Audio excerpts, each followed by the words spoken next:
45 years of age. He grew up in Los Angeles when the Raiders were there in the 80s and early 90s, and now he is their head coach, first-year head coach, Hugh Jackson. And moments ago, he spoke with Michelle Tafoya. Thank you, Alan. Coach, you came into the season talking about building a bully. What does that mean? It just means that we're going to play Raider football the way the old-time Raiders used to play. They used to walk in the stadium, and they used to take over, and that's what we want to do. Now, last week at San Francisco, you got kind of run over 17-3, and you said your team took a step back. So what do you need to see tonight to be convinced you're on the right track? That we take a step forward, that we start improving on the things that I think we need to improve on. Last week was a little discouragement, but I think our guys understand what we're trying to accomplish. I think we'll get there. You just picked up Terrell Pryor, the former Ohio State quarterback, very good college quarterback, but he says he'll play tight end or anywhere on the field that you need him. What do you and Al Davis have in mind for him? We're going to let that young man play quarterback. I really enjoy that he wants to do anything he can to help the organization. But we brought him in here as a quarterback, and we're going to start there first and see where we go. Coach, thank you for the time. Thank you very much. And Al, Pryor just got here to Oakland. He will not play tonight, but Hugh Jackson told me he will play in the preseason finale, and he will play at quarterback. And he'll play at quarterback when they take on the Seahawks later on in the week, but then he'll be suspended for the first 5 games of the regular season. The longtime kickoff man and field goal kicker Sebastian Janikowski. And take a look at the fact that they've moved the line now from the 30 to the 35. So last year in preseason, you had about 1 in 5 resulting in touchbacks. Now it's closer to 2 in 5, and that figures to hold sway during the regular season. And off we go on a 69-degree early evening from Oakland, California, with the kickoff going through the end zone. Drew Brees, Sports Illustrated Sportsman of the Year, Super Bowl winning quarterback in 2009.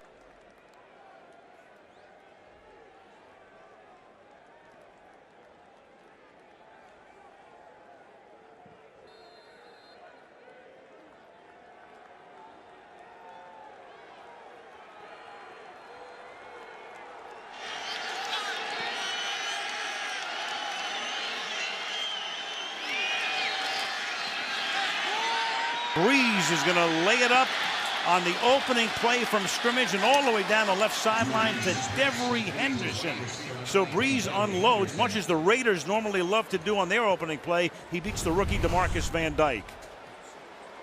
Well, you've got the rookie on the outside, DeMarcus Van Dyke, and remember Nnamdi Asomugha now playing for the Philadelphia Eagles. And one thing you have to be able to do in this league, not just cover, but find the football.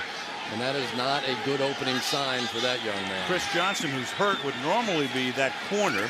And Brees goes right to work on a sore spot. And then Brees throws again, and that pass is dropped at the 28-yard line by Jimmy Graham, the young emerging tight end. So Brees going down the field on the first 2 plays. Last year, the Saints ran on only a little more than a third of their offensive plays because of all of the injuries in the backfield, lowest rate in Saints history. So Brees had to throw it a lot, and he threw for a lot of yardage, but as you saw earlier, 22 interceptions, a career high for him. 2nd down and 10, they spread it out. Darren Sproles, the former Charger, is in the game, and that pass into traffic is incomplete. Rolando McClain knocks it down, intended for Jimmy Graham.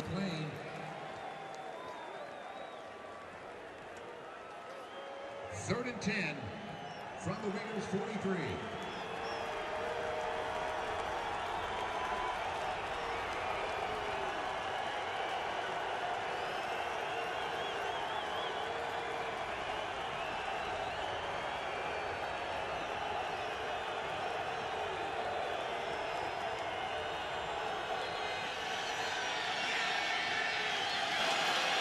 Third and 10. And Brees steps up into the pocket and then throws to the 26-yard line and hits Robert Meacham amongst that very deep and talented wide receiver core. 18 yards, first down, Saints. Well, we'll start with some of the protection up front. Cameron Wembley, who's probably the best of these pass rushers, working against Zach Strief, who's taken over the right tackle position. But once again, Drew Brees going right to work on the rookie. You're going to send Nnamdi to Philadelphia. I'm going to go after his replacement. And DeMarcus Van Dyke's going to get a workout tonight. Now Brees with a fake toss. Once again to the air to Graham, but that is sniffed out perfectly by Tyvon Branch, 4th-year safety from Connecticut. Minimal gain, 83. That was almost the trifecta for DeMarcus Van Dyke. That time, Devery Henderson was running by himself down the field, and Van Dyke was looking for help that never showed up. No huddle they run this time, and Mark Ingram, who won the Heisman Trophy as a sophomore at Alabama, and then was picked in the first round. They traded up to get him, but he didn't go until the 28th spot, which was lower than he had hoped to go, even though he wanted to wind up eventually with the Saints, which he did. But he said, you know, I never would have shown up at the draft if I know it was going 28. But they're counting on him to make a very big impact early. And they have been thoroughly impressed. Every coach I talked to with the Saints, they were overwhelmed with his talent. 3rd down 6. Reggie Bush is gone. He's in Miami. So Darren Sproles, who used to line up alongside Phillip Rivers in San Diego in these spots, flanks Breeze here.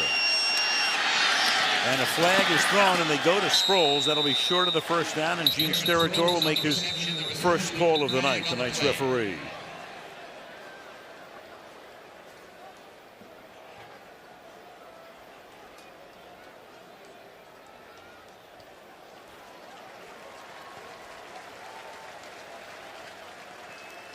And Steratore with the mic not working, or at least illegal formation offense. Number 74 was not on the line of scrimmage.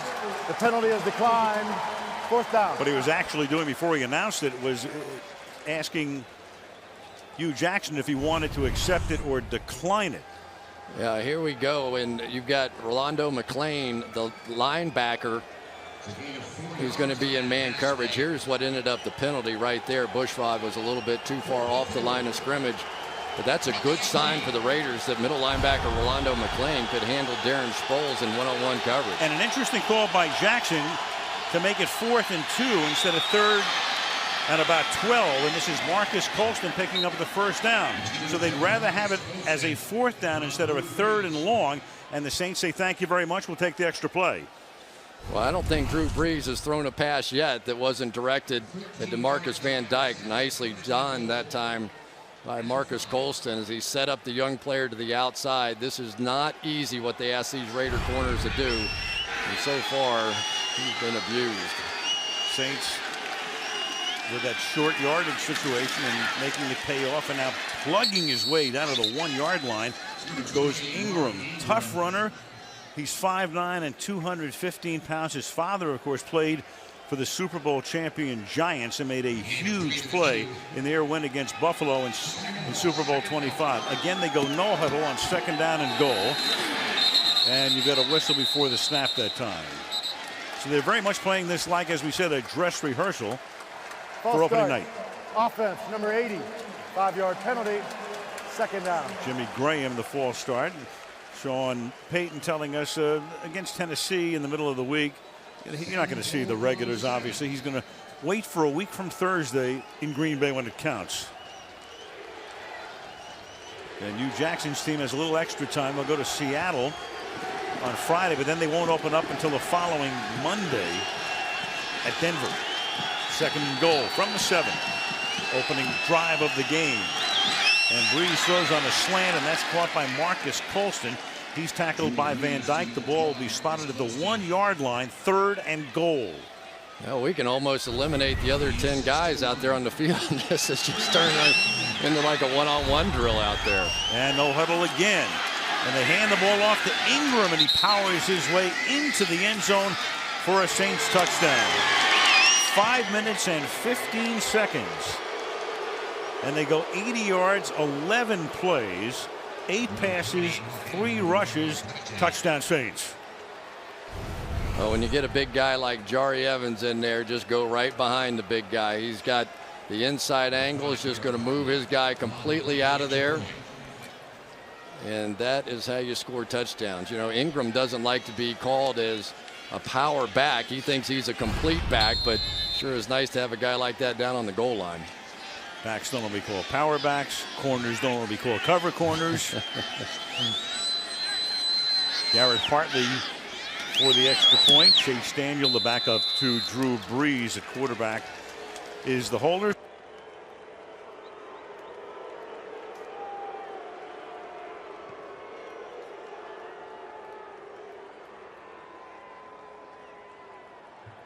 Sign up to be a designated.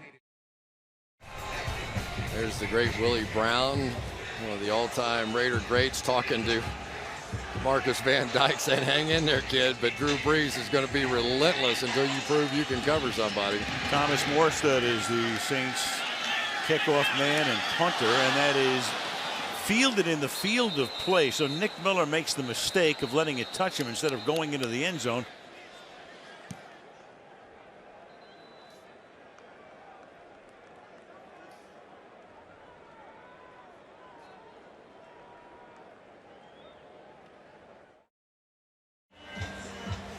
Jason Campbell, not that long ago, was going to be the Redskins quarterback of the future.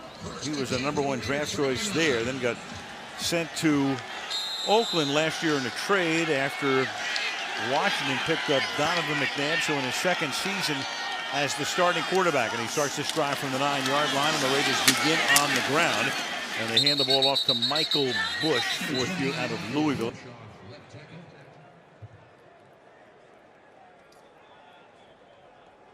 3 yards on that carry. 2nd and 7 from the 12.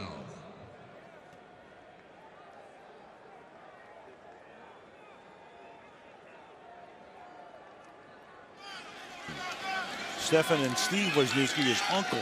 2nd down and 7 from the 13-yard line.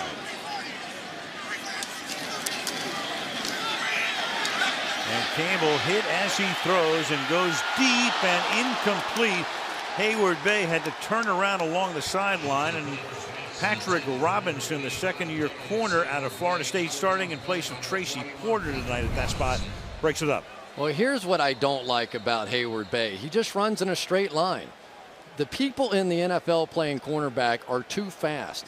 He had one-on-one coverage all the way over the field. All he had to do is set up Robinson a little bit, give him a little stick move inside, and then use his speed. Right now, he's trying to just play with his speed, and it's working against him. 7th overall pick in the draft a couple of years back. The Raiders have always loved speed and draft high for speed. 3rd down and 7 from the 13-yard line. From the shotgun, and that pass is caught. Slant. Derek Hagan, former New York Giant veteran, 5th year out of Arizona State, moving the chains for Oakland. Yeah, and for Derek Hagan, I think he has a role on this team. I really do. He's a tough young man. He's going to catch these slants on 3rd down. You know, speed's a wonderful thing, but it's not always a deep ball in this league. Sometimes you have to show a little guts over the middle, and this Derek Hagan has it.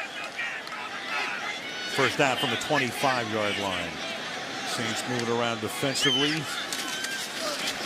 Campbell almost had that one batted, but gets it away, and Denarius Moore.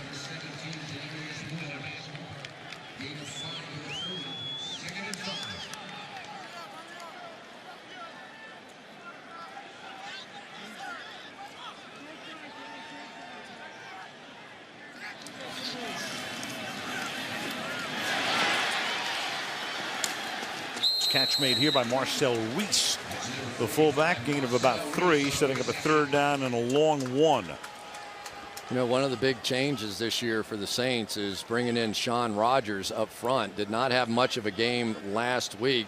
Had a little trouble getting off on the pass rush there as well. But he is a guy, a veteran player. He's not going to get amped up for these preseason games. But they've had difficulty stopping the run. And if Sean Rogers and Abreu Franklin can make a difference in there, it could really help this Saints team. 3rd and 1. And this is Bush. See a little bit more of Bush than normal tonight because the #1 back is Darren McFadden, coming off a 1,000-yard season. But McFadden with a couple of injuries in training camp, including a broken orbital bone under the eye, and so he won't play tonight. He figures to get some action in against Seattle during the week and then play on opening night at Denver. It's a good cutback block right behind Will Smith right there. Michael Bush, a big guy. He was a quarterback in high school, believe it or not, but he is sort of the change-up back, the power guy for this Raiders offense. Straight eye this time with Bush the tailback and Reese the fullback. And on a draw. A lot of this game is going to be played on that dirt because the Oakland A's, it's their home. They'll be home on Friday. They're in Boston over the weekend. Then they go to Cleveland. They come back, and as you can see, so much of this field, and there are only 2 left, this in Miami, where they play some games on the unsodded dirt, and that is, since we were on it before the game, that is concrete in the guise of dirt. I hated playing on that stuff. Just scrapes you up. They wear sliding pants for a reason in baseball. 2nd and 8. Nice run here. Plowing through the middle goes Michael Bush. Had 8 rushing touchdowns last year. Short yardage man. First down. Pretty good job by Brandon Myers, who is the tight end now, taking over for Kevin Boss, who took over for Zach Miller on the outside. And Michael Bush is starting to establish a little bit of a run themselves. You know, the Saints had a really tough time stopping the run a week ago. That was their focal point here this evening, and so far it hasn't been much better. Texans did a lot of damage on the ground in Houston last week. Bush, good juke move to pick up the first down. He left Amaya in his tracks. Amaya, we mentioned, is the guy, one of the guys coming over in the deal for Reggie Bush that sent Bush to Miami. First down. All right, it didn't work out this time, but for Sean Rogers right here, watch what he's capable of. Taking Samson Satelli straight backwards. There just happened to be gaps outside of him, but he did his job on that one.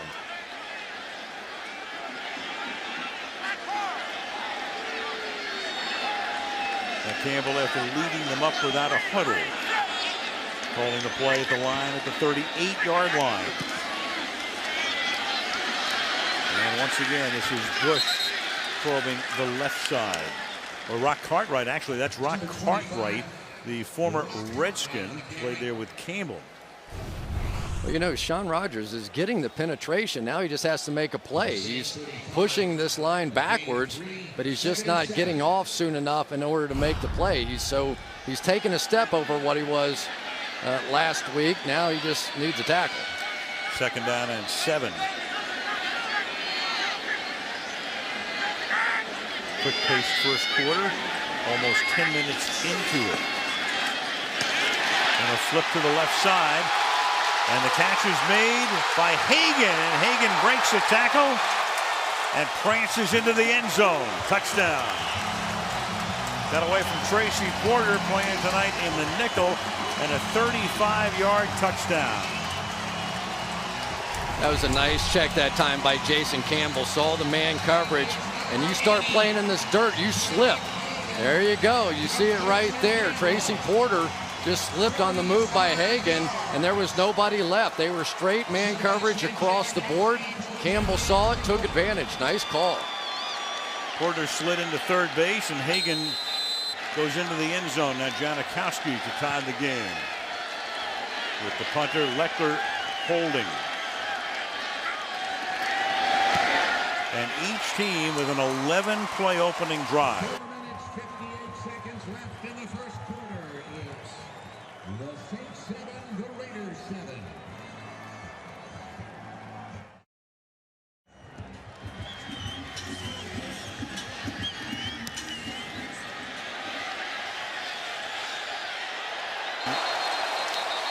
Well, you move the kickoff from the 30 to the 35, and that's what you're going to get. Saints will start at the 20. 7-7 in Oakland.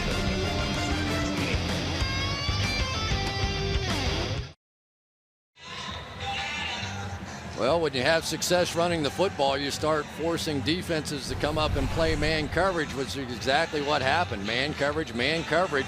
So all of a sudden now, Jason Campbell checks to just a simple little hitch. Now you make one guy miss a tackle, and there's nobody there. Nice job by Jason Campbell. Nice job by Derek Hagan. So Campbell on the phone upstairs with Al Saunders, who's pretty much in the emeritus offensive coordinator position. Talk about that as we go along here.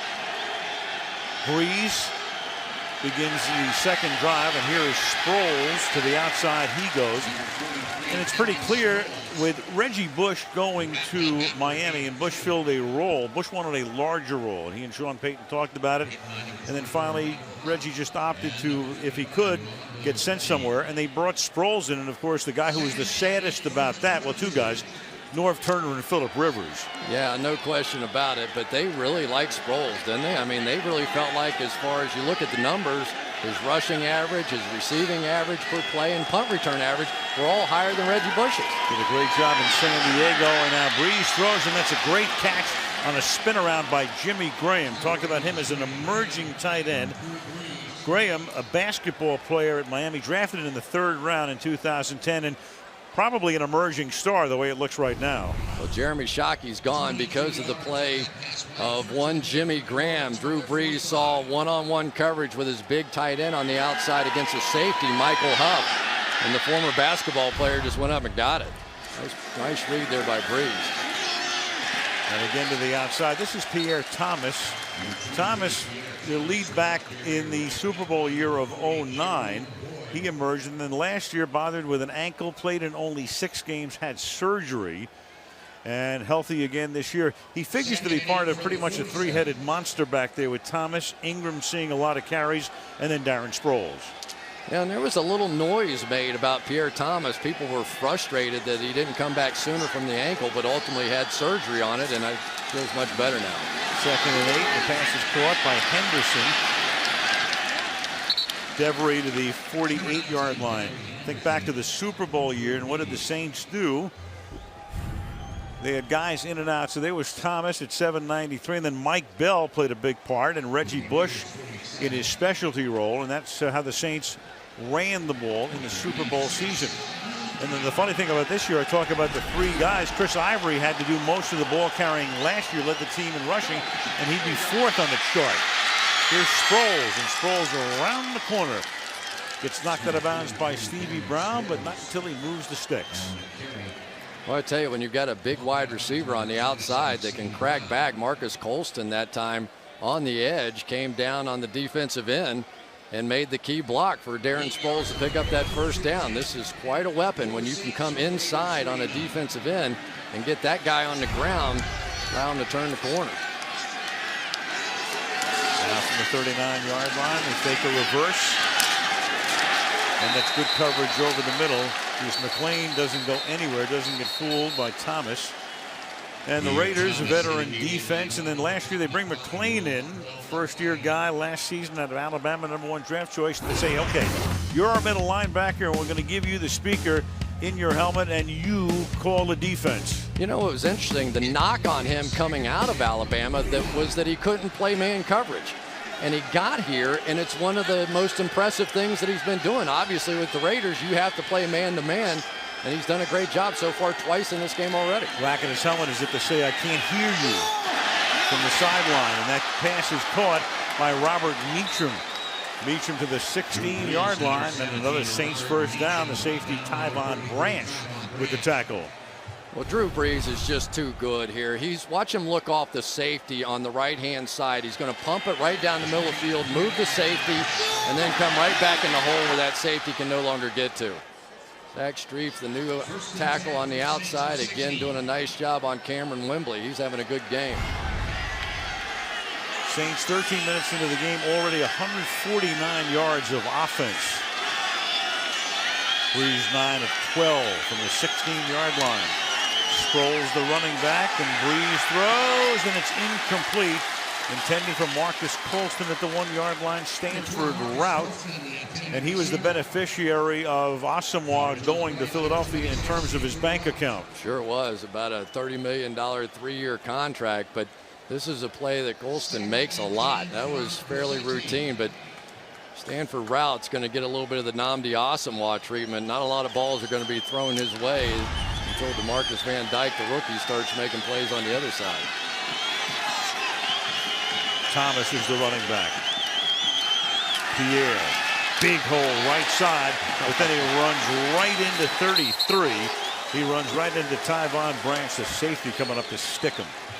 You know, it's amazing to look at the numbers and the 40-yard dash times of these Raiders in the backfield. But one guy, this Tyvon Branch, is just a physical, nightmarish hitter. And he can cover. He runs about a 4.4 back there as a strong safety, and that is almost unheard of. He's a good player. Drafted in the 4th round in '08 out of UConn. 3rd and 4. Out of the gun with Sproles flanking Brees. And the pass is caught. That'll be a 1st down and almost a touchdown. Colston is stopped inside the 1-yard line by Rout and Branch. You know, one of the problems the Raiders have, they probably would like to play more zone coverage, but if you don't practice it a lot, you don't know that much about it. And you get a team like the Saints and Drew Brees and Marcus Colston, who's been around forever, you play zone, all right, fine. I'm just going to come down here and turn around. That's going to be easy. They have looked awesome so far on offense. Another 80-yard drive and a flag here before Thomas gets the handoff. Cheese Territory is the ref. He's battling Ed Hockley for the biceps championship. Well, he's been working out. Not close yet. No, not yet. Close. Close. Prior to the flag, we have a timeout called by Oakland. It will be their first charge timeout. So still first down and goal when we come back. 7-7.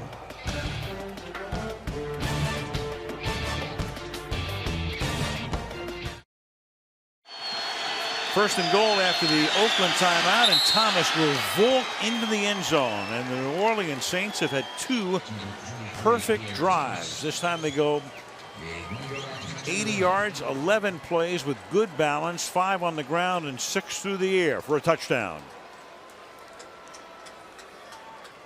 Well, you've got a couple of weapons working for you here, but this time it's De La Puente who's taken over for Carl Nix, who pulls around there and leads the way. But I tell you, Al, you hit it right on the head. This has been about as impressive as the Saints could be offensively, marching up and down the field, running it and throwing it. Extra point here for Garrett Hartley. With 33 seconds remaining in the opening quarter, and the Saints on top by a score of 14-7. Speaking of the Lombardi Trophy, Joe Lombardi is the quarterback's coach for the New Orleans Saints, the grandson of Vince Lombardi. And when you're a quarterback's coach and your guy is Drew Brees, you won the lottery, didn't you? You're not bad. You're not bad. You know what's going to be so much fun is that game on Thursday night. Think they might throw it around a little bit up there in Lambeau? Very interesting matchup to start the season, and for the Saints I think it's very important. I mentioned it in the open of the telecast, that horrible taste they have in their mouths, losing to Seattle. Right. Seattle going to the playoffs last year with a losing record, and they just want to start the year with a bang. Yeah, that was about as disappointing as it could have been, but this quarterback comparison, the last 2 Super Bowl winners, and can't get a whole lot better than that. Both these guys MVPs, and the numbers nearly flawless on both sides of the ledger there.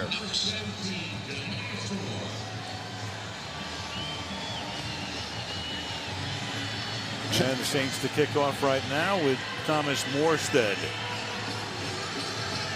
Jacoby Ford would normally be the Oakland returner, but he's hurt. Hope to have him back by opening night. Thus, Demarius Moore, rookie who's made a splash in training camp out of Tennessee, brings the ball back, and Jason Campbell will go to work again with 28 seconds left in the quarter. And you know, sometimes opportunity comes out of other guys being injured. Jacoby Ford, Chaz Schillens, Lewis Murphy, all banged up at the receiver position. None of those guys playing out here for the Raiders. So a guy like Derek Hagan and Denarius Moore getting opportunities and proving they can get it done. We've had 3 drives in the game, 2 by, and there they are. We've had McFadden and Ford. 2 drives by the Saints, 1 drive by Oakland. Each of the drives, 11 plays and a touchdown. So perfect symmetry to this point. From the 17, take the inside give, set up the screen to Moore. And Moore fights his way for what appears to be a first down. Amaya knocks him out of bounds at the Raider bench. Well, so many times you see a team give up a big play and then all of a sudden they come back and they start playing soft zone defenses. And again, I think that time Jason Campbell saw what they were in and probably checked to this play. If you're going to play 2 deep safeties, then they're going to take advantage underneath. If you're going to come up and try and blitz, then you take your shots down the field. Raiders to the line, waning seconds of the quarter. Can they get the play off? And they don't. And that will be the end of that first 15-minute session with the score: the Saints 14 and the Raiders 7. Sunday Night Football continues after these messages.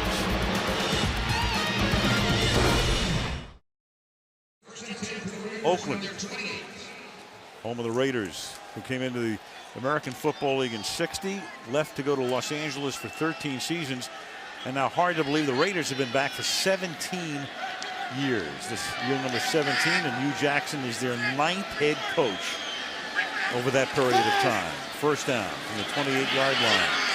And Campbell throws, and the pass is incomplete to the 47, intended for the tight end Brandon Myers. One of the things that Drew Brees does so well is get the ball out of his hand. Watch how we do this. From the moment he starts to throw the football, we'll put the clock on him.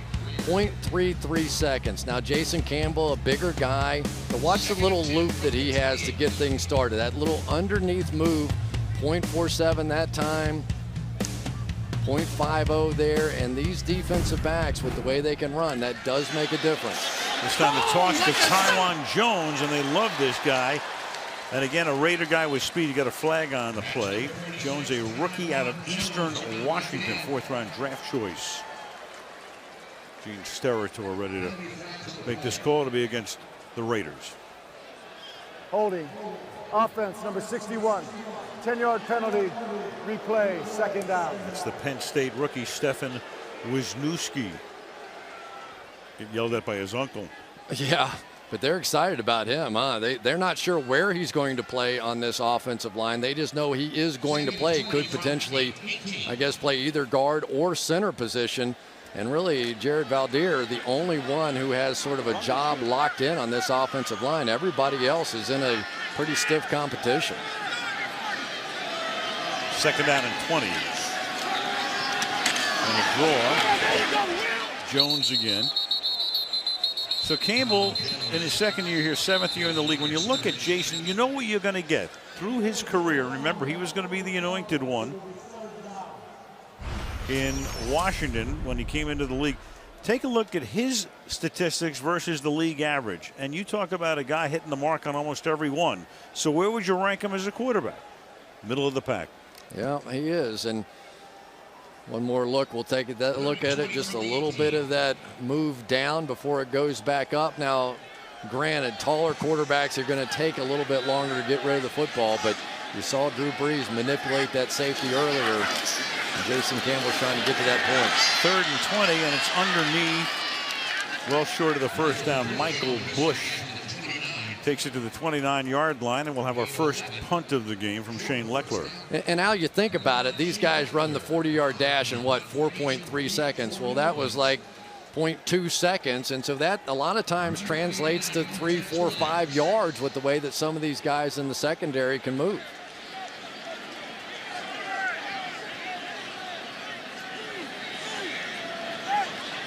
Leckler, a great punter, but still only the 2nd best in Raider history. There's nobody's going to beat Ray Guy.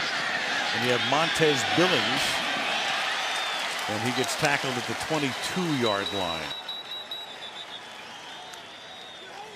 Shane Leckler with a 51-yard punt.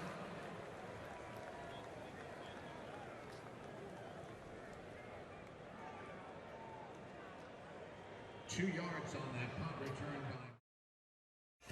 That has been an extremely potent combination. Sean Payton is the coach and Drew Brees is the quarterback, highest points per game. In combo, you go back to Dan Fouts and Air Coryell. Steve Young and George Seifert took Bill Walsh's place, and then Elway and Shanahan in Denver. You have Rivers and Norv Turner and Brees and Payton. 27 points per game. Shanahan factoring into that Steve Young thing as well, because he was the offensive coordinator for 3 seasons in San Francisco. Mark Ingram is the running back here from the 22-yard line, and Brees throws, and that's caught up at the 41-yard line by Jimmy Graham. The tight end seeing plenty of action tonight, and Drew Brees 11 out of 15 for 159 yards already, 19 yards here. Well, Cameron Wembley wasn't having much luck against Zach Strief, so he goes over to the other side now against Jermon Bushrod and just comes low and forces Brees to step up out of the pocket. And I tell you this, Jimmy Graham is picking up right where he left off a season ago. It was so hot at the end of the year. Made some nice plays here too. Breeze, good play fake, buys extra time and shoots it underneath to the Heisman Trophy winner from 2 seasons ago, Ingram, near midfield.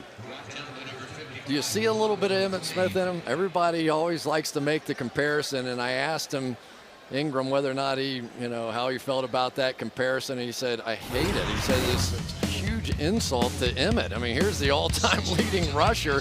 Give me a break. This is my first year in here, but everybody always wants to kind of put you in a category, but that one really makes him uncomfortable. You can only hope. Yeah. Down the line, 2nd and 4. Sproles. It's always dubious to say, well, this guy is going to be the next or reminds me of whatever, because then the next thing everybody goes, oh, no, he hasn't done anything yet. What's he done? But people are just saying, hey, look, down the line, he has the characteristics of, and who knows? Yeah, well, as long as you run behind guys like Jari Evans, you're going to feel pretty good about it. It was interesting, wasn't it, listening to Sean Payton talk about this group of running backs. He feels like this is the best group of running backs he's ever been around, and that's quite a statement and really pretty good news for Drew Brees.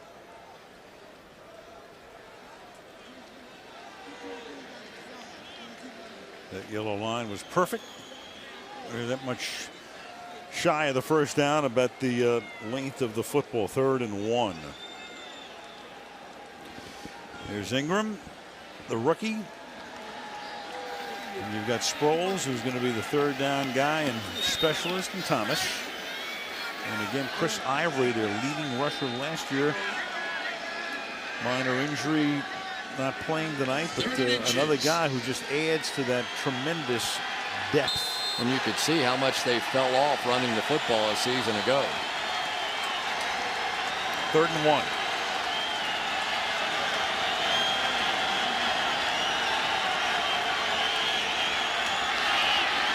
Through the middle. Hole is big enough, and there goes the rookie Ingram to the Oakland 45-yard line, and a New Orleans 1st down. I tell you, they have not run a short yardage or goal line play yet behind anybody other than Jari Evans, and I don't blame him. Here he is right here. Just play a little power football in there. A little extra leverage from Corey Hall, the fullback, as well. Yeah, they've got quite a battle going on at that fullback position too, don't they? They've got Hall, and they've got Jed Collins, who's been with about 100 teams in 4 years, but he's trying to latch on, and they like him so far. Incomplete. And that time it's Rolando McLean blitzing through, forcing the issue. Breeze has to get it away. 2nd and 10. Well, Rolando McLean's going to come up right here, and Brian De La Fuente, who's in there for Carl Nix at guard, probably didn't get off soon enough in that protection, is able to get a shot at least on Drew Brees. If I'm not mistaken, that's the first contact they've had against him. 2nd and 10. Talked about Carl Nix, the Pro Bowl guard. He's out tonight. Should have him back by Green Bay, and that play goes nowhere. That's Darren Sproles, and the Raiders were able to break that up. Loss of 4 yards. Wembley and Boyd in on the tackle. Well, Cameron Wembley, this is, I think, where he's still most comfortable with his hand down. He's been playing strong side linebacker, but boy, did he react to that and get out there. Very athletic guy, as are a bunch of these guys on the Raiders. Pretty versatile role players, but Wembley, he was their star last year and got paid like one this offseason. 3rd and 14.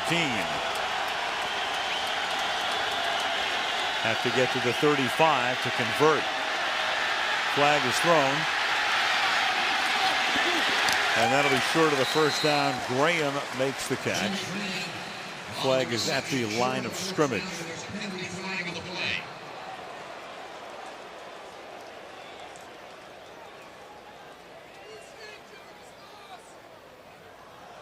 Offside. Defense number 94 lined up in the neutral zone. 5-yard penalty. Replay, 3rd down. Jarvis Moss costing him 5 yards and giving the Saints another play. Yeah. Jarvis Moss, the former #1 pick. You can see him right over that red line right there, and that's a good call by the officials. Well, the Raiders are up among the league leaders in penalties every year. Last year, the Raiders had 148 penalties. That's the most by any team in the NFL in 12 years. And a penalty hurt him on the offensive drive, and now a penalty gives New Orleans another chance to on the other side of the ball, and it's 3rd down and 9. And Breeze wasn't ready for the snap. That caught him off guard, but still he recovers and throws and hits Graham, and that's a 1st down. Boyd makes the tackle, so the penalty gives him the extra play, and despite Breeze getting surprised by the snap, they move the chains again. That time they're coming with a slot blitz off of this side, and somebody on the edge. Was that Bushrod? I don't know who it was. A late snap count. No, De La Puente comes off and saves his quarterback, because Breeze really wasn't ready to do anything there, and somehow they managed to turn it into a 1st down. So Breeze and Olin Kreutz, the Pro Bowl longtime center from the Chicago Bears, still trying to get on the same page. First charge timeout. New Orleans. And the Saints take a timeout. 14-7 Saints.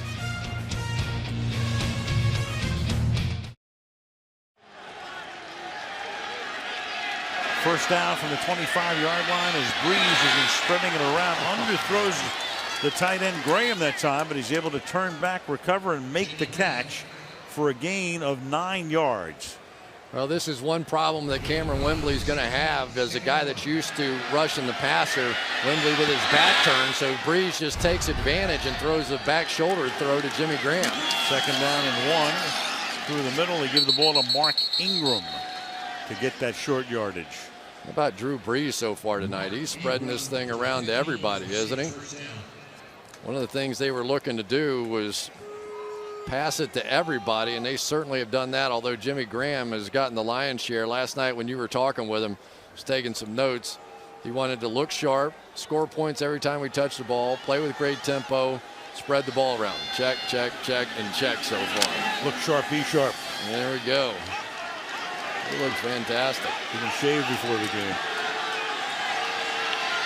From the 15.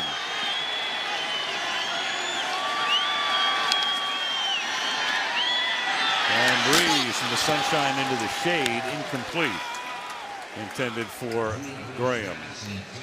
You know, I think Jimmy Graham was all for throwing it high and letting me take advantage, except when there's a safety coming for my rib cage here. When you're running these slants inside and you throw it up high, yeah, it's usually a little better to leave one arm down around that rib cage there.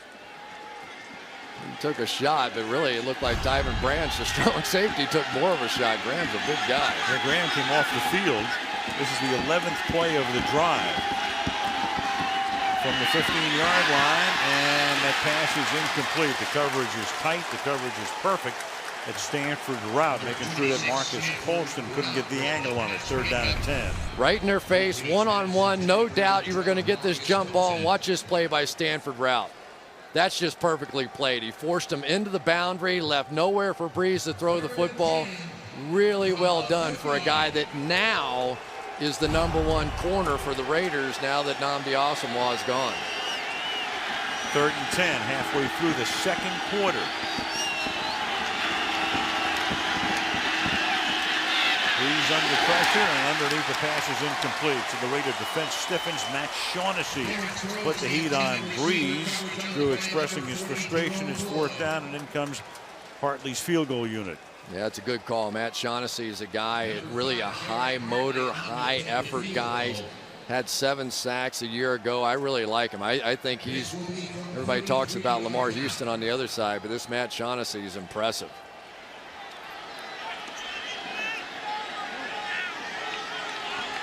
Garrett Hartley with a 33-yard field goal attempt. Down the middle, that one goes.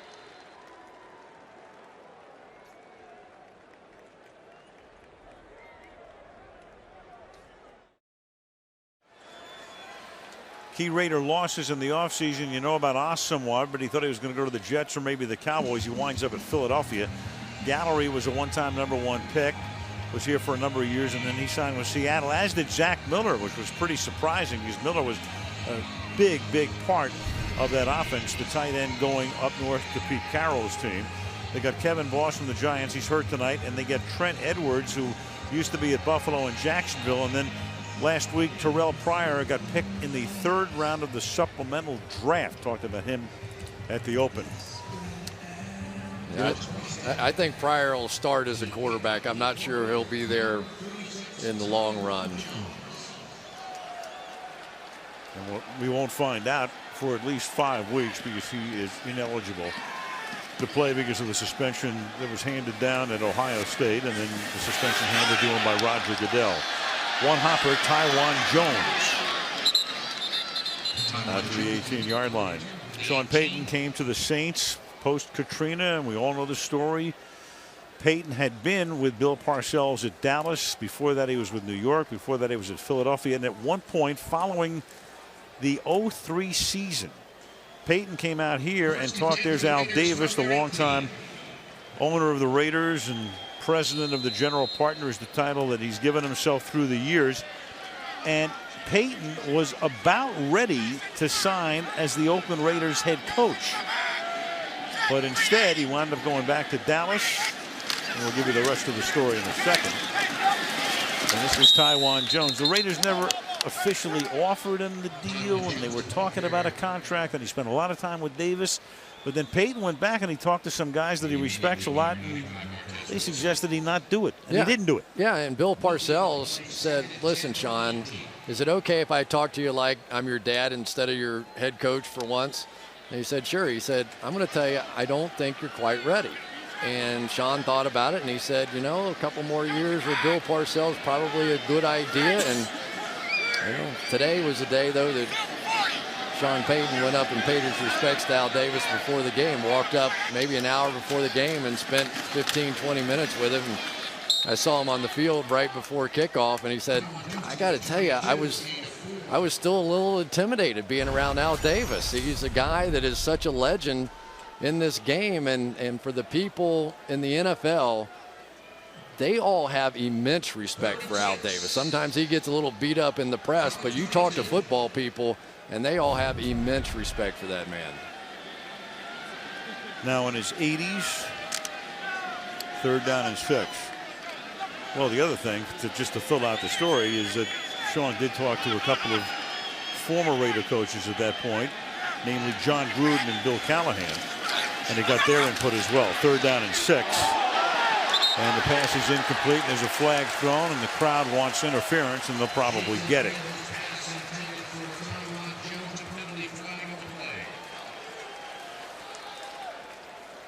Pass interference. Defense, number 51. Spot of the foul. Automatic. First down. Now it's Jonathan Vilma, the middle linebacker, whose assignment on that play was to take the running back on a pass route. I tell you, I like what I'm seeing out of Jason Campbell. He sees the man coverage on his back here from Jonathan Vilma and is just going to take advantage of it. Vilma really doesn't get his head turned back around, illegal contact. But Jason Campbell now 3 or 4 times in this game has made either good checks or good reads throwing to the right guy. 5:50 left in the half. Good tight coverage, but the pass thrown right into the arms of Darius Hayward-Bay. And pass is incomplete. Line of scrimmage, the 40, 2nd down and 10. Jabari Greer is there. Couldn't hold on. Yeah, Jabari Greer kind of all over him, but in the NFL, that's the catch you have to make. And for all the speed wide receivers they have out here, you've got to find somebody that can make that play and convert first downs for you. Maybe Derek Hagan is that guy. Just saw a shot of Cameron Jordan. He's their #1 draft pick. Played his college football a few miles up the road in Berkeley with the University of California. Son of the former NFLer Steve Jordan. And you get the play clock going to 0. Delay a game. 5-yard penalty. 2nd down. Well, you got to be like Peyton Manning, a little more frenetic up there at the line of scrimmage. He had the right idea. He saw the soft zone coverage, the 2 deep safety. He was checking to a run and just has to get there a little bit faster. But I'll tell you, that Hugh Jackson, he was a fun guy to talk to yesterday, wasn't he? He's kind of like a Rex Ryan, kind of high energy, always positive, selling the program, really believes in what he's doing out here, and the players with the Raiders are buying in. And still calling the plays, even though they brought Al Saunders into town, the longtime offensive guru, and then this is Nick Miller taken down at the 42. They bring Saunders in, but Jackson is still going to call the plays. He's still on the mic to Campbell, and the reason Jackson got the job is that Al Davis was impressed enough with the job he did as the play caller last year when the Raiders averaged 35 points a game in division games. They swept all 6 in the AFC West, and he got the nod after Tom Cable got canned. And they actually scored more points than the New Orleans Saints did last year. They averaged 25.6 points a game. The Saints 24. 3rd and 8.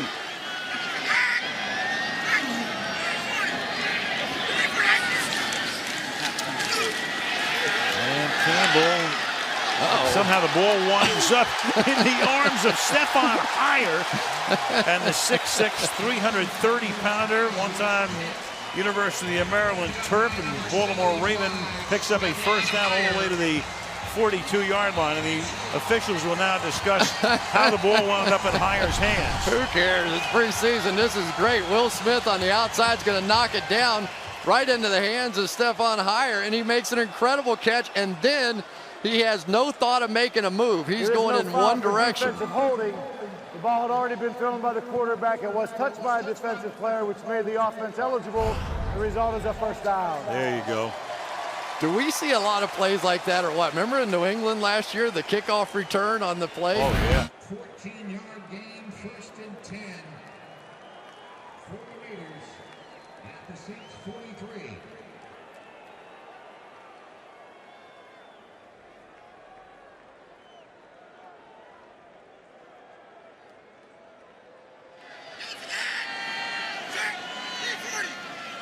from the 43.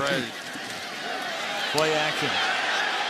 Deep down the middle and incomplete. Good coverage converging on Denarius Moore right over the middle. 2nd down and 10. Raiders unbeaten in the division, but 2-8 outside the division. So they sweep the division, but Kansas City still won it.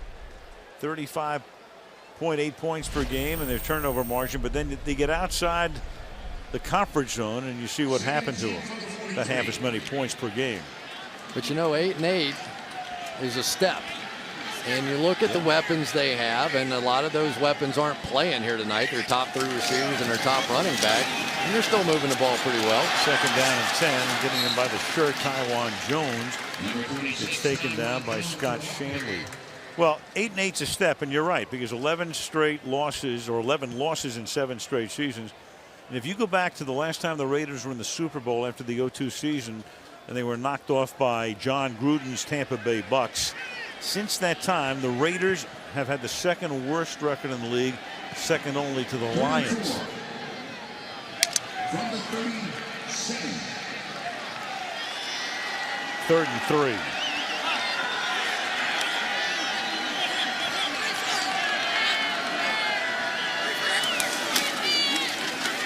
Under pressure, gets it off to Jones with room to roam. Flag is thrown, however, and Jones will take it inside the 5-yard line, but a marker early in the play. And the Raiders already starting to come back. Yeah, they got a pick on the slot guy, and it was not too subtle of one either. Brandon Myers. Offense, number 83, 10-yard penalty. Replay, 3rd down. Brandon Myers, pick and roll. Okay in the NBA, not so good here. Yeah, Brandon Myers is going to come down on the inside. They get their man coverage, but you got to be a little subtle here. You just can't throw a cross body block and get away with it. Remember, every one of these referees out here, they have an assigned receiver, so they are watching only that receiver. That was very nicely picked up that time by the back judge. And an interesting little side note about this officiating crew we'll get to in 1 second. 3rd down and 13.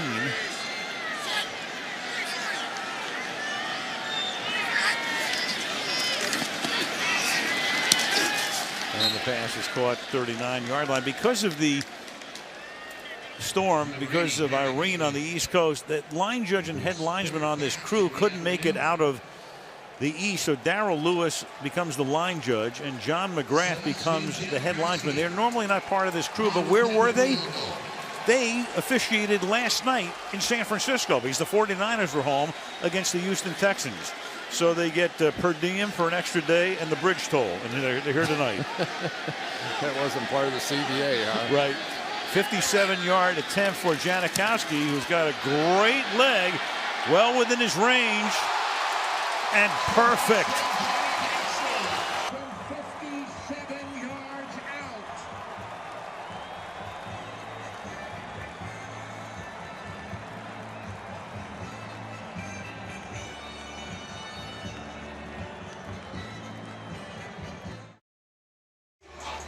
Longest field goals in Janikowski's career. He kicked a 61-yarder at Cleveland. I want to amend something.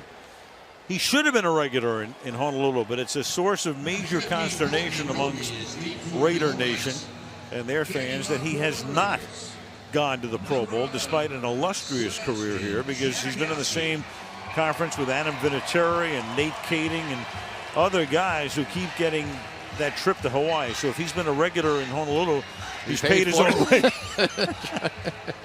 I asked him before the game, what's the longest field goal ever made? He said 82 yards in high school practice. Touchback here. And let's check in more about Seabass, the guy they called Seabass. Here's Michelle. Well, I was told that in Napa, he kicked a 64-yarder in front of a bunch of Raiders fans who had gone up there to watch Al and Chris. And I talked to him about it on the field, and he grinned big and said, yeah, and thinks he can do that again tonight as long as the wind is at his back. So he's a jovial guy and loves his job. It would be fun to see that here tonight, wouldn't it? It would be great to see it be a 61 off the dirt. Meanwhile, Breeze is done. Chase Daniel is the new quarterback. And the third-year quarterback who played college football at Missouri takes over here. And the pass is incomplete. By the way, the NFL record for longest field goal is 63 yards. That's the famous Tom Dempsey kick. And then it was a few years ago that Jason Elam pulled it off. Takes a pretty special circumstance to even get an opportunity, because obviously the ball gets placed where you miss the kick. So it almost has to be at the end of the half or end of the game to even get an opportunity for one of those. Second down and 10.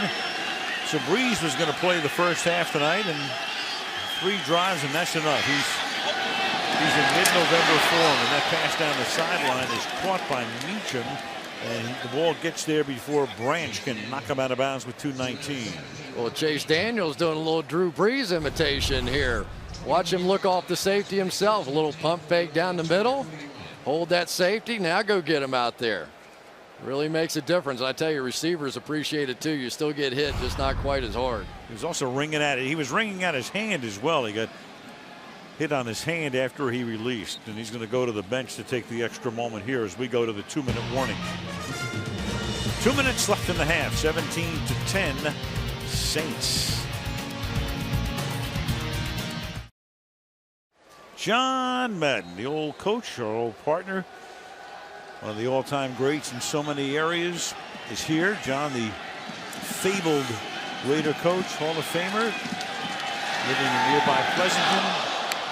And here tonight, as the pass is intended for Sproles, incomplete. I mentioned that Daniel had gotten hit ringing at his hand.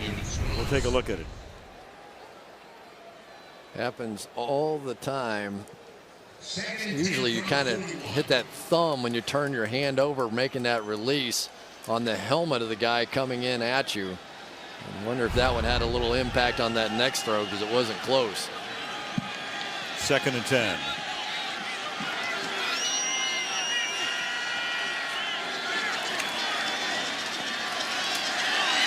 Great protection, deep downfield and off the hands of Devery Henderson. He had the safety back there with him. Tyvon Branch covering on the play. It'll be 3rd down and 10. Well, we've seen a lot of slot blitzes, but this time you end up with a double safety blitz coming from the Raiders. I think they're sick and tired of watching the Saints going up and down the field, trying to apply a little pressure here. Chuck Bresnahan, the new defensive coordinator, the old defensive coordinator, back in the days when they had some pretty darn good defenses around here. Well, he was a defensive coordinator in their Super Bowl year 02, 3rd down and 10. And Daniel gets rushed and then swallowed up for a sack. Desmond Bryant, number 90, and Lamar Houston, 99, are both there for the sack, and the Saints will punt.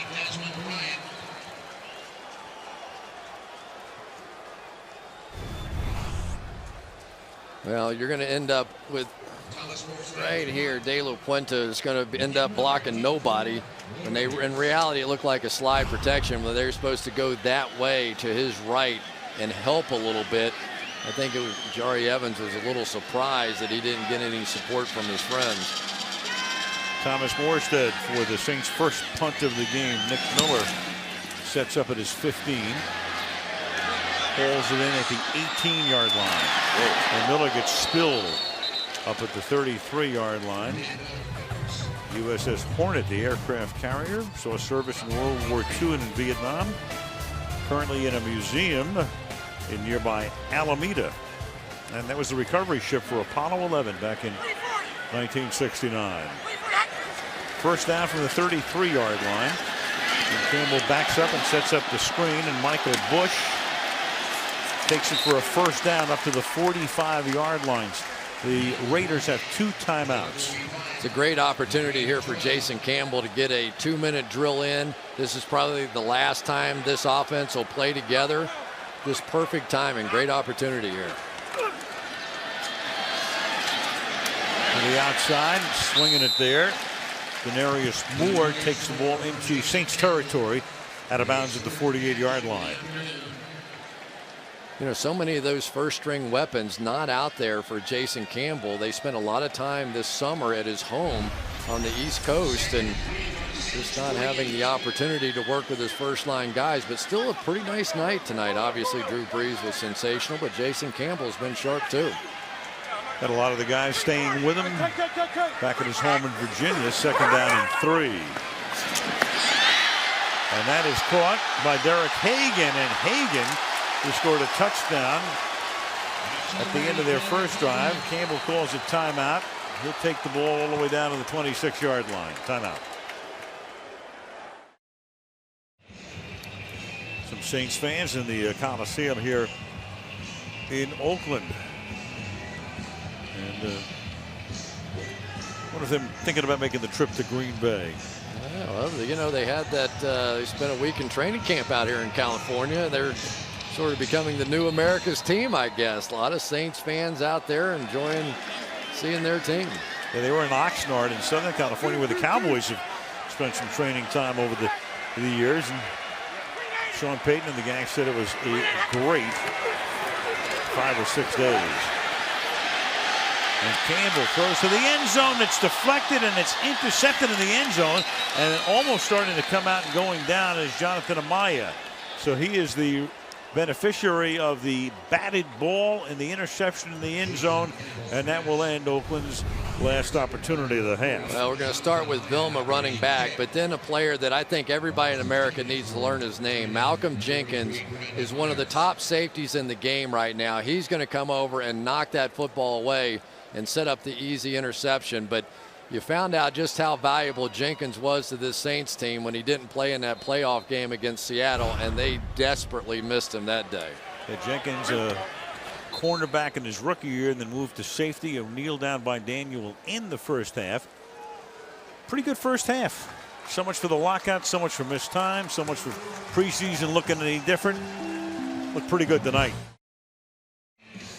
Back to Oakland we come. Al Michaels, Chris Collinsworth, Michelle Tafoya halftime. New Orleans leading Oakland 17-10. 3 good drives by the Saints, 2 touchdowns and a field goal led by Drew Brees. 207 passing yards for them. Only turnover of the game by the Raiders at the end of the half. And well, the Raiders look like they're almost ready for opening day, and the Saints look like they're ready for November. Yeah, they're ready for the playoffs right now. But I tell you, Hugh Jackson's got them going in the right direction. They doubled their point output a season ago in his first year coming over here, and He has brought the emotion back to this team. You know, these are all young players. You look at the skill positions on this Raider football team, they're all a bunch of kids out there. Jason Campbell is saying he feels like I'm the old man and I'm still in my 20s. But they have, they think they're building something, and you go 6-0 in your division, you probably are.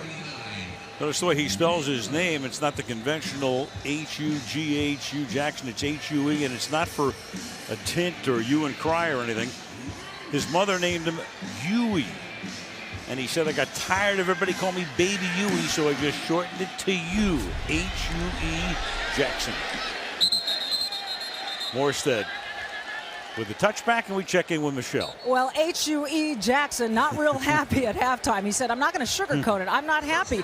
We didn't do very well on defense. So we're making it way too easy for the Saints. We've got to attack the ball. So he's not that happy. Sean Payton, on the other hand, pretty satisfied. He's going to leave his first stringers in for the next maybe a series or two each on offense and defense. But he wants to see how Chase Daniels does with that first-team offensive line and some of the wide receivers. That's what he's interested in right now, Al. All right, thank you, Michelle. And Daniel finished up that first half. Kyle Bowler, meanwhile, will take over for the Raiders, the one-time Baltimore Raven #1 pick, who was going to be their quarterback in the future, but that didn't pan out. He hands the ball off to the rookie out of Eastern Washington, Tywan Jones, for a first down. Around the left side he goes. I'll tell you what, Tywan Jones was supposed to run inside. Watch this move. One of the linebackers, I didn't get the number, is right down his wheelhouse. That's Scott Shanley, and Tywan Jones bounces that thing out. They said he is one of the fastest guys they have ever seen carry the football, and I'm starting to believe it. Well, he's been hurt, so he's seeing his first action right now. And again, you've got a backfield with McFadden and Bush. They also have Michael Bennett on the team. So Jones trying to make his mark. And again to the right side with a nice little slip move there at first, and then he gets taken down by Jolan Dunbar after a short gain.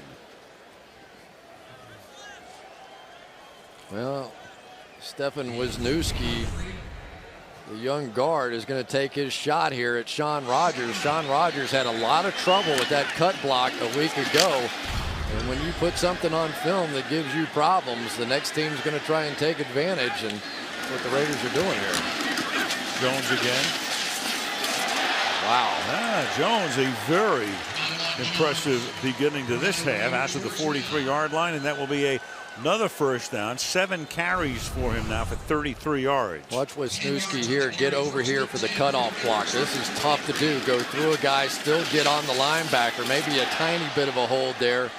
But that is the game at guard. You've got to be able to help on a double team and get up to that next level. And they're going to have a tough decision. I think the way Samson Satelli is playing at center, they're probably going to end up with Wisniewski at left guard would be my best guess. From the 43, Bowler again. Off the play fake, throws, caught. Good leaping catch. And a first down to the 25-yard line goes Derek Hagan. So Hagan, amongst all of these young, fast guys, has had a good half. 31 yards for the 5-year veteran. I'll tell you what, Sean Rogers that time put a big lick on Kyle Bowler. They had him double team, but not enough attention paid by Cooper Carlisle. And he not only got the hit, but it looked like he may have been driving him into the ground. I don't know if it was just the momentum of the hit or not, but that is the Sean Rogers we have seen in the past. But no penalty called. That's a 4-yard gain here for Tywan Jones. Just because they don't call a penalty doesn't mean you can't get fined. And if you get fined, Sean, don't blame us because the league's going to look at it anyway. Let's see if he picks him up and drives him in the ground at the tail end of this play. Oh my gosh, that is unbelievable. That's 350 plus pounds of man on a direct route, and that's unbelievable. And Kyle Bowler got up. And as we say, on concrete disguised as dirt. 2nd down and 6. That's really the first Sean Rogers kind of play, though, I've seen. Jones again. What a series for Tywan Jones. Touchdown.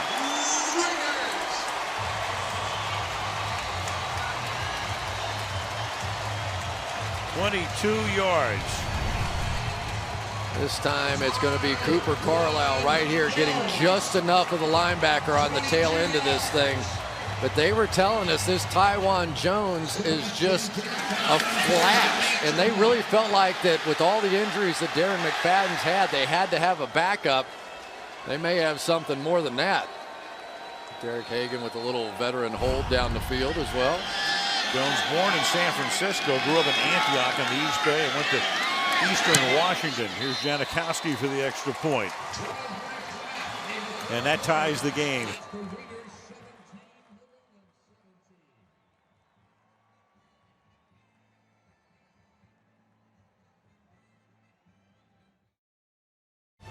There's a kid that ran for 1,700 yards in the Big Sky Conference at Eastern Washington. That was something. I think the first run we saw was the best one.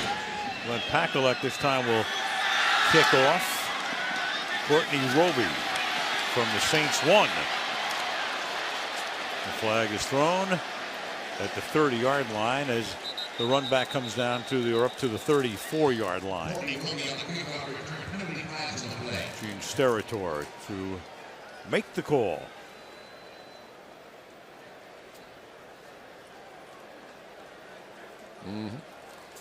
Sooner or later.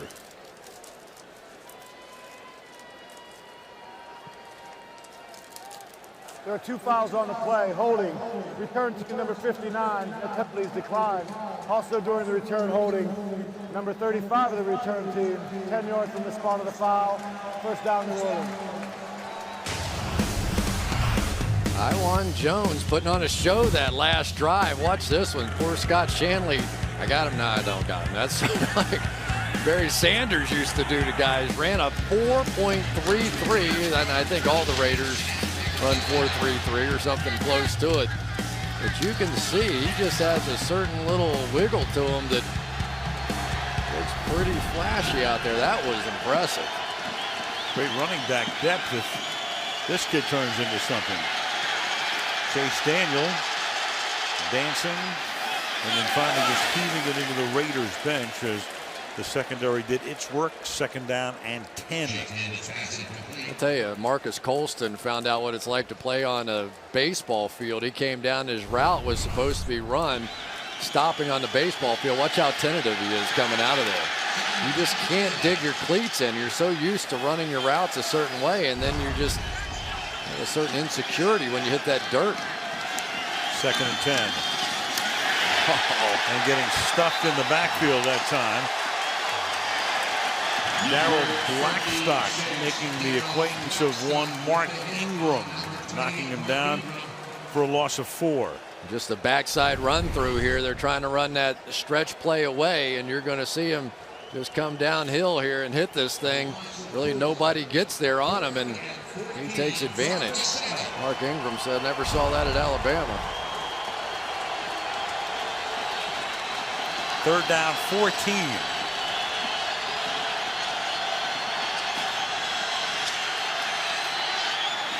Daniel going deep and reaching out and trying to make the catch, but it winds up on the ground as Adrian Arrington reaching out for it, laying out for it, but incomplete. Fourth down. He really makes a pretty nice play on the ball here, Arrington does. And it just pops out, but you're going to see an almost hold right here on De La Puente. He gets beat and hooks that shoulder pad. And remember, if you get a hold in the end zone, that would have been a safety. That one was close. Morstead to do the booting here. Denarius Moore to run it back. Low line drive kick. That's going to set up a run back from the 49-yard line. And he gets planted at the 43-yard line.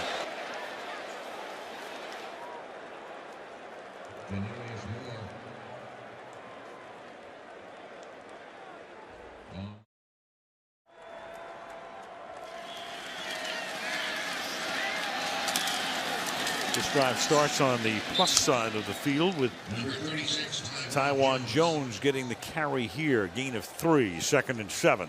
Yeah, Martez Wilson, the rookie third rounder, came up to make the tackle there. They've got good battles going on the outside linebacker position on both sides. Really, Scott Shanley, Jonathan Casillas on one side, Martez Wilson, Will Herring, Clint Ingram on the other side, completely unsettled at this point.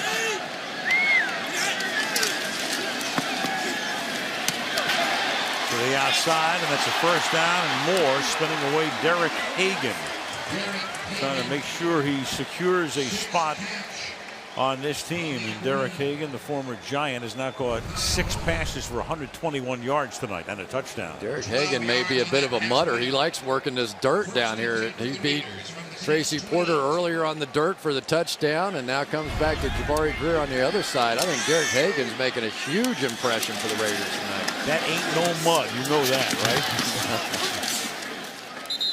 A dirter? Well, I was thinking about it, you know, but I'm not that clever. You know, I went to the University of Florida. I do my best up here. I just couldn't come up with the word, you know. Let me tell you, they have a racetrack with that kind of dirt on it. They'd be running the 6 furlongs in 1 minute and 5.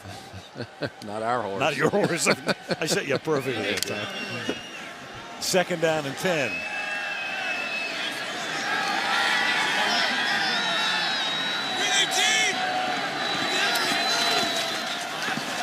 Boulder throws, and the catch made by the tight end, Brandon Myers. Kyle Bowler to his tight end, number 83, Brandon Myers.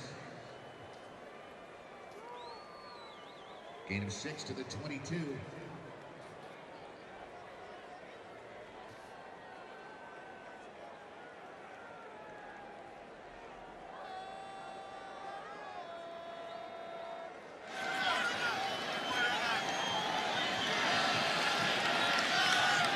Third down, 3. Boulder in the shotgun.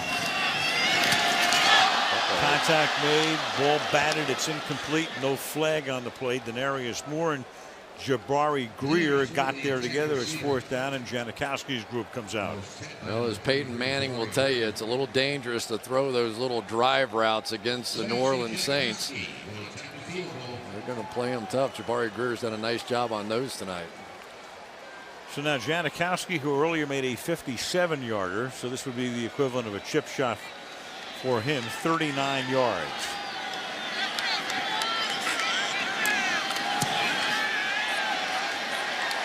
Two for 2. The Seabass. And the Raiders have their first lead. Oakland by 3.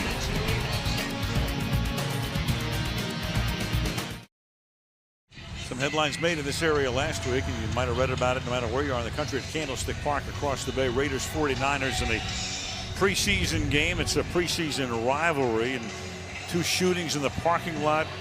Fan badly beaten up in a restroom, and a lot of consternation in regard to that following it. And a lot of talk around here, in particular, these 2 teams talking about security and all of the rest. In a second, Michelle's going to talk to the NFL's head of security about the current state of the situation. Last night, no incidents that we're aware of at Candlestick as they played a game against the Houston Texans there. Paculak kicks off. Courtney Roby to the 25-yard line. Here's Michelle with a follow-up. Michelle. Yeah, I'm with Jeff Miller, the chief security officer for the NFL. I know you were at Candlestick last night, Jeff, and how satisfied were you that the changes that they made in their security policies were good for the fans and that the fans are actually safe there now?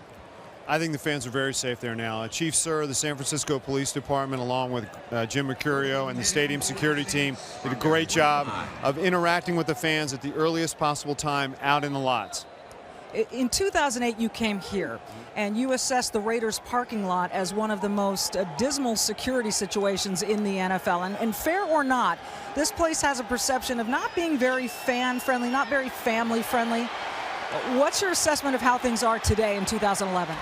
180 degrees different. I mean, the Amy Trask and their team here has worked tirelessly to enact the recommendations that the NFL has worked with them on, and now the fan behavior in this parking lot is tremendous.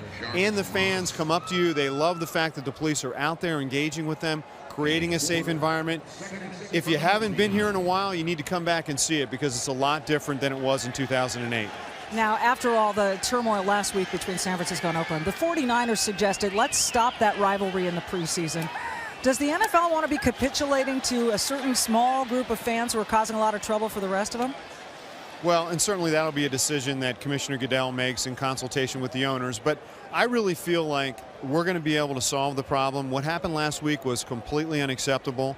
It's something that really caused us a lot of pain in looking at that. But I'm satisfied that we can fix the situation with the plan that we had this past last night. We execute that every single game, we'll be fine. Jeff, thank you very much. And Al, you know, every fan that comes into this stadium gets a code of conduct sheet handed to them, so they know what's expected, and ticket privileges can be taken away. Thank you, Michelle. As the drive continues here, there's a flag down as Bell makes the catch, but a penalty marker is thrown. Bruce Davis makes the tackle. And just to follow up on that with Michelle and Jeff, I mean, if you stop the rivalry because a couple of punks, I know this is an overstatement, but you're letting the terrorists win. I mean, you got to continue on. Contact to the quarterback's helmet. Penalty is tacked on to the end of the run. First down. Defensive foul, roughing the passer. That's Bruce Davis roughing up the quarterback. No question about it. Helmet to helmet, the whole bit. And that was an easy call there for Sterator. But Al, to go back what you're talking about, you know, sometimes it takes an incident like that to sort of galvanize the fans that they're not going to take it anymore, you know. I mean, they're all armed now. They have cell phone cameras. They have the ability to text the authorities. And to get people like that out of the stadium, they have no business being here. Don't be afraid to text or call the authorities when you see that kind of stuff happen. Yeah, that's helped to clean it up in a lot of places, not only around the league, but in all sports. And that's Bell, Joy Bell. There you go. That's exactly what you can do. Just text Oak, and they'll have somebody there right away. I mean, really, it's come to that point. It's sad in many ways, but there should be a family-friendly atmosphere here, and it is. I'd like to turn in a couple of guys. And there's a touchdown caught by Torrey Humphrey, the tight end. So Humphrey at the end of this drive, and Daniel exults as he goes 75 yards, 5 plays for a touchdown, and the Saints are back on top. Yeah, a big play for Torrey Humphrey to get a score here. They just lose coverage, the Raiders do, at the tail end of this thing. But Humphrey's one of those guys, probably the third tight end, but he's not only competing against other tight ends on this team, but probably 30 or so tight ends that are going to be cut around the league. They're going to be looking for the best player, and he's one of those guys on the bubble. Extra point coming up here for Garrett Hartley.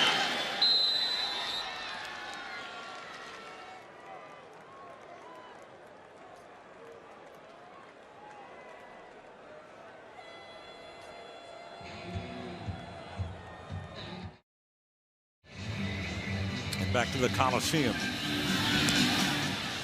24-20 Saints. Kickoff will be run back from the 2-yard line. Sean Bedford will run it back, and up the middle he comes. Bodiford out to the 28-yard line.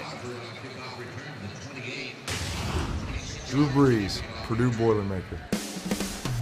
Well, there's no doubt who the leader of this football team is. You can see him working the sidelines after every single series. Almost everybody gets a conversation at some point. And, you know, there are a lot of veteran players that really enjoyed the fact that they got to work out without the coaches this offseason. And Drew Brees and Jonathan Vilma on this team sort of led the way. And I think they feel like it really kind of galvanized this team in some ways. They wasted no time whatsoever, Al. They spent a lot of time together this offseason.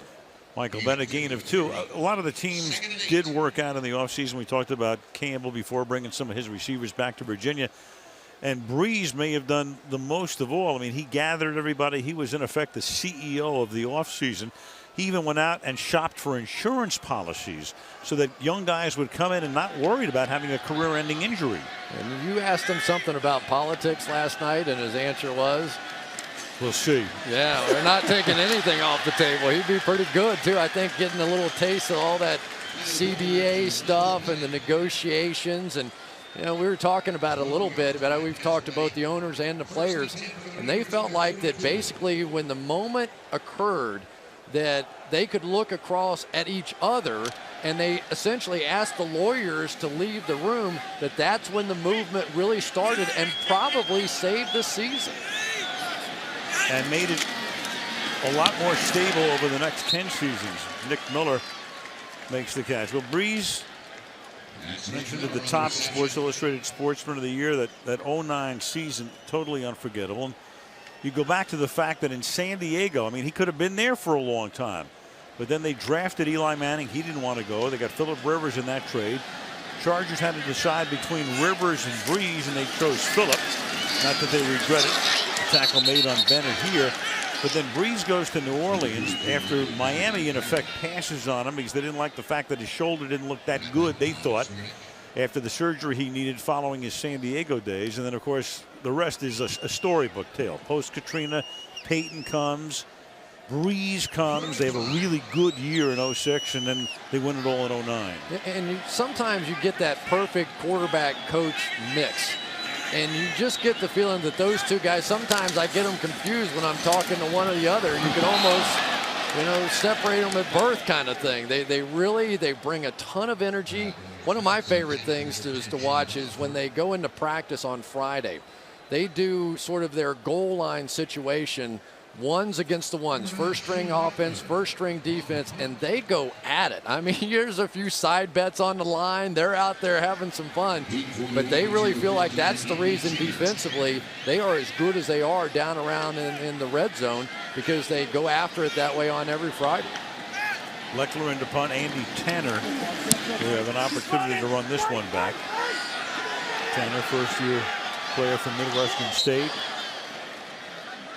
Andy Tanner with the fair catch. And the Wolves will take over first and 10 from their third. High above the Coliseum and the arena next to it in Oakland. 24-20 Raiders rushing defense, as you can see, Chris, since 2007, right near the bottom. Yeah, and I think a big part of that is the fact that playing this man coverage as much as they do, they tend to give up a lot of long runs that distorts that a bit. Ball is dropped out here by Bell. And so much of this is, the Raiders last year allowed 7 runs of 40 or more yards. And over the last 2 years, 13 runs of 40 or more yards. And that's most in the NFL. And what happens is you've got your front 7 banging away. You're doing all right. And all of a sudden you're in man coverage. And you have your corners chasing wide receivers down the field. And the running backs flying out right behind them. And so sometimes, a little run, man, zone, blitz, kind of mix it up is a little bit more effective way to try and stop the run. Now, I think against the pass, the way they play that man coverage, especially with a guy like Nnamdi Asomugha, is tremendous, but you do get gouged for those long runs sometimes, and that's been skewing this run average. And Bresnahan brought back after he was here for 4 years, and there he is. His father was an assistant coach, Tom, with the Buffalo Bills. Went with the Bills to 4 Super Bowls. Chuck went with the Raiders to 1, so that Bresnahan family 0 for 5 in the Super Bowls, and looking for just one Lombardi trophy at the end of the day. Here's Arrington for a first down. Let's go to Michelle. Well, I'm with Richard Seymour, who is not playing tonight, but they've been talking about the run defense up in the booth, Richard, and it's been an Achilles heel for this defense for quite some time. How do you guys shore that up? What's going on? Well, I think, just with more consistency, we have a new defensive coordinator, and, I just think the change in,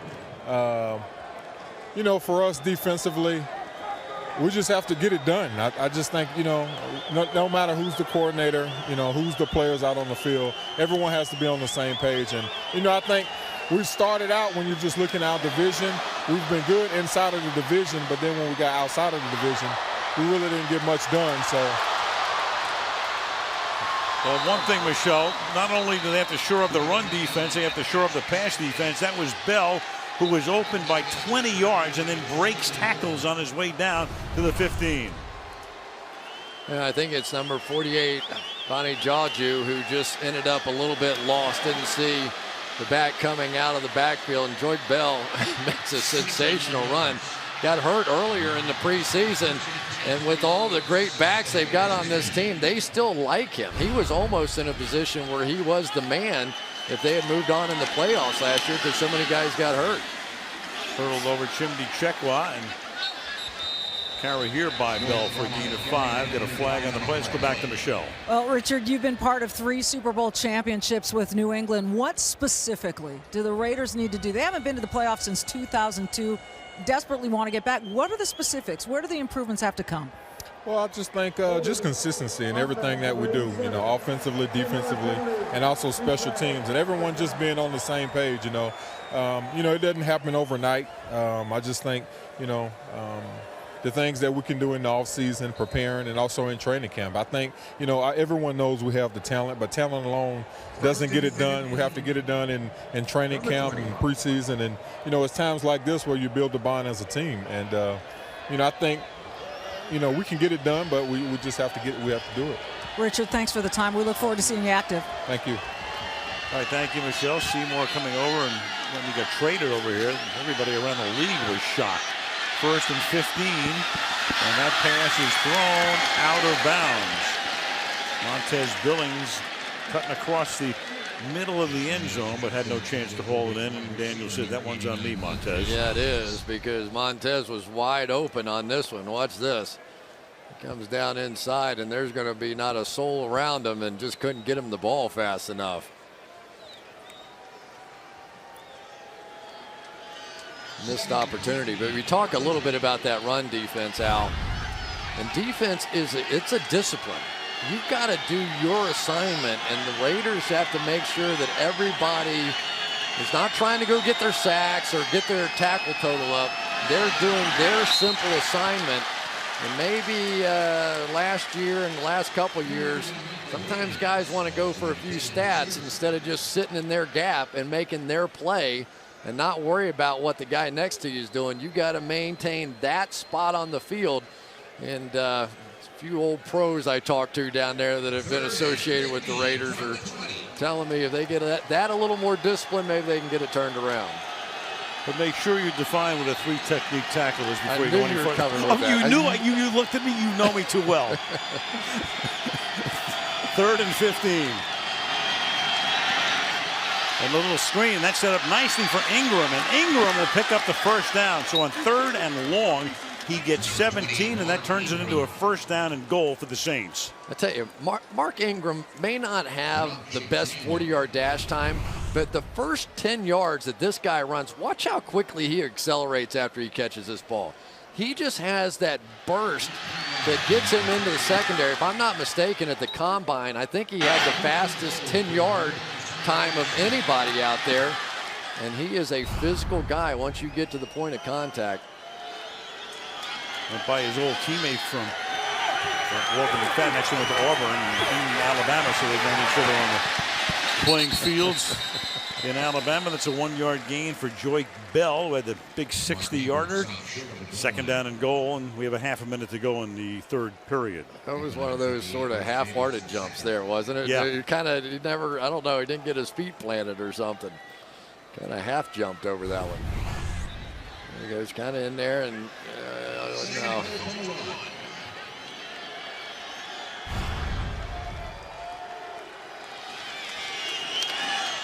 We'll see where they go now. Jari Evans is out of the game. See if they stay over the right guard still. Bell is the back, the fake to him. Daniel throws. Coverage is good, and the pass is incomplete at the goal line. That was Sterling Moore knocking it down with 1 tick left on the clock. It's a good job by Sterling Moore there, making a play on the goal line. No reason to sit back on a play like this. This is a play, though, that Chase Daniels, if you throw it right at the receiver's feet, usually you get an opportunity to make the play. You'll see Peyton Manning and those guys drill that one low. Quarter ends on this play, 3rd and goal, and diving into the end zone for a touchdown. The New Orleans Saints will pad their lead with the extra point to 11 as Bell has a great series. Boy, Joyke Bell, that wasn't a half-hearted jump there. He got up and over, and watch him extend the football. It may have been close otherwise. Sticks that thing, just jumps right over the top of the linebacker Darrell Blackstock. Ball in hand, always a little risky, but got away with it. Every touchdown gets reviewed. It's affirmed. They're going to go for 2 points now to try to make it a 12-point lead, and that pass converts to Arrington. And that will end the quarter with 8 more points tacked on. End of 3, Saints by a dozen. And NBC Sunday Night Football continues after these messages.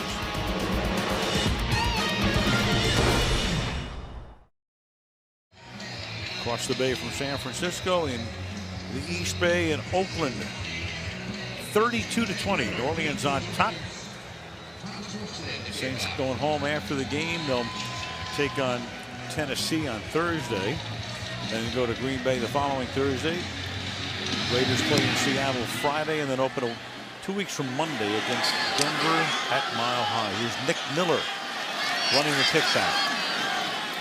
18-yard line. Well, there's Terrell Pryor, who was recently taken by the Oakland Raiders, playing a little quarterback in pregame warm-up. Went in, and he's not on the sideline anymore, but it's going to be an interesting decision for the Raiders, don't you think? I'm sure they're going to give him a shot at quarterback, but after that 40-yard dash that he ran on his pro day, there's going to be a lot of interest in seeing him sort of play that speed tight end or wide receiver kind of role. Many subplots there. Trent Edwards is the quarterback, and there goes Jones again. Taiwan Jones making a splash. In regard to Pryor, we're talking about a lot of things here. Number one, was he going to get drafted in the supplemental draft? Some people thought maybe not. Raiders had a 3rd-round pick. They didn't have a 2nd or a 4th, though. They will not have a 3rd-round pick now in the 2012 draft. And the most interesting thing, of course, Chris, is the fact that he will be suspended for the first 5 games of the season, which would match the suspension that he would have incurred had he stayed at Ohio State.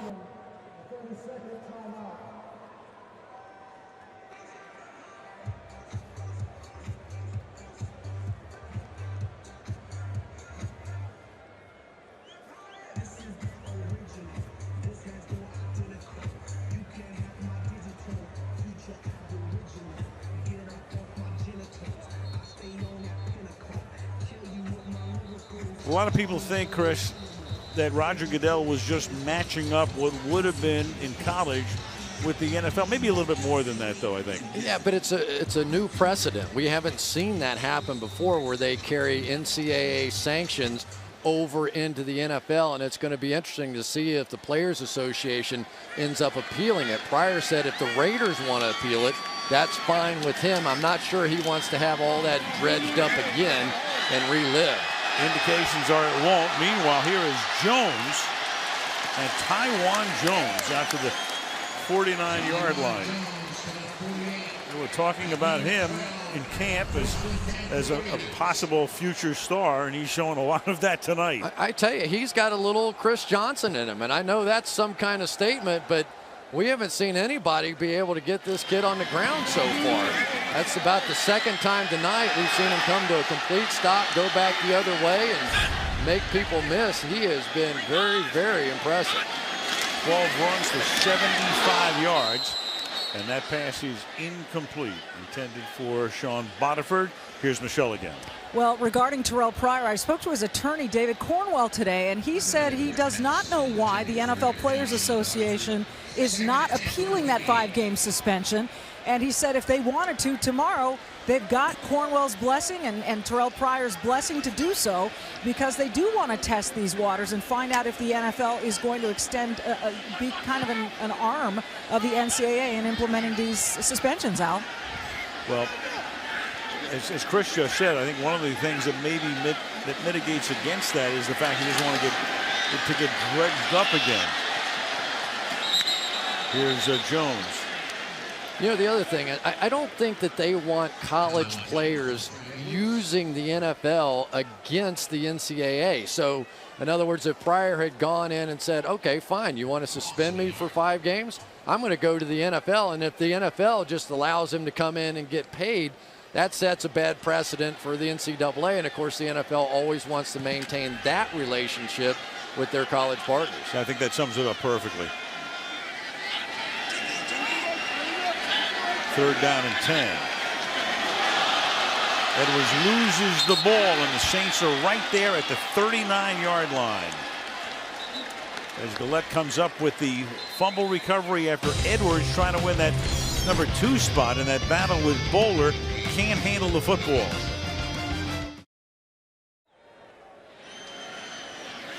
Beautiful early evening, Oakland. After the turnover, Daniel throws, and wide open again is Arrington, who caught the 2-point conversion, and that Raider pass defense is just broken down completely on the last 2 Saints series. Touchdown, New Orleans.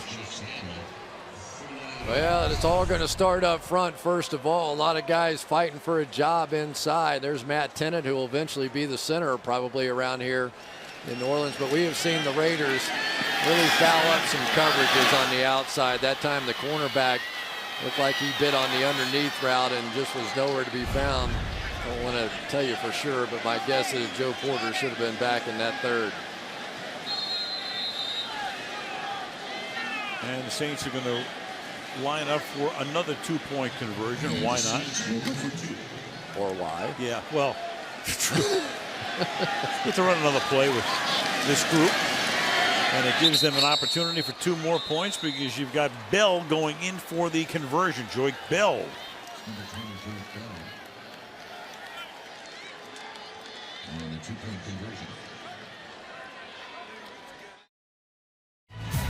Raiderettes. Oakland. Coliseum.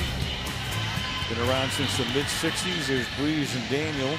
Going, that worked. Yep, that worked. That worked. Yeah. That worked. Everything worked. On to Wisconsin. 377 passing yards tonight for the Saints. Morristakes kick, a couple of yards deep in the end zone. Botiford to run it back. And the Raiders will have the ball up at the 23-yard line. Sean Botiford on the kickoff return.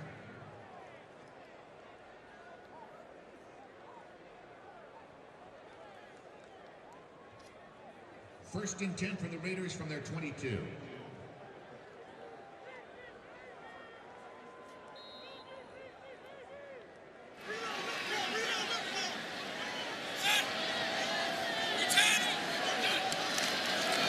From the 22-yard line, Jones again through the middle. He goes to the 28-yard line where Casillas makes the tackle. It's a great story if he made it, because Bay Area guy going to Eastern Washington after growing up in this area. Well, here we go with the draft choice, Cameron Jordan. He's going to get a double facial on that one. No matter how quick you may be, when 650 pounds comes down on you, you're going to go backwards. 2nd and 4.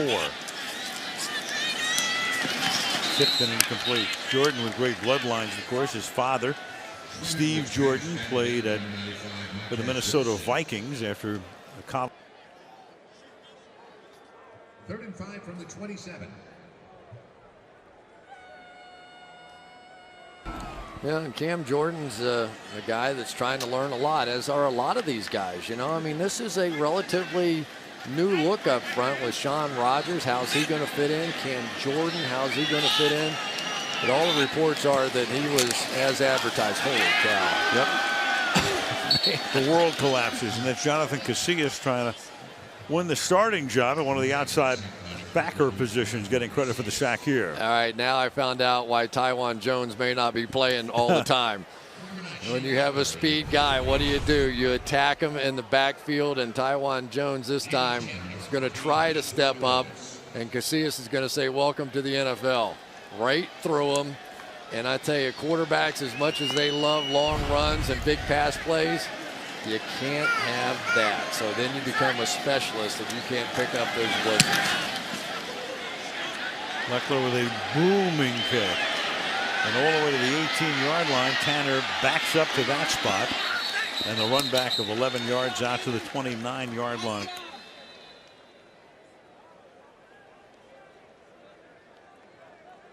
Shane Leckler, 60. Well, the reason the Saints have been going for the 2-point conversion is Garrett Hartley, their outstanding kicker tweaked his hip. He had an ice pack on it just before he took that shot, and this is where it happened. On an extra point early in the game, so they sit him down. And this is Bell. And Bell doing for the Saints what Jones is doing for Oakland. Picks up a first down on a gain of 25 yards.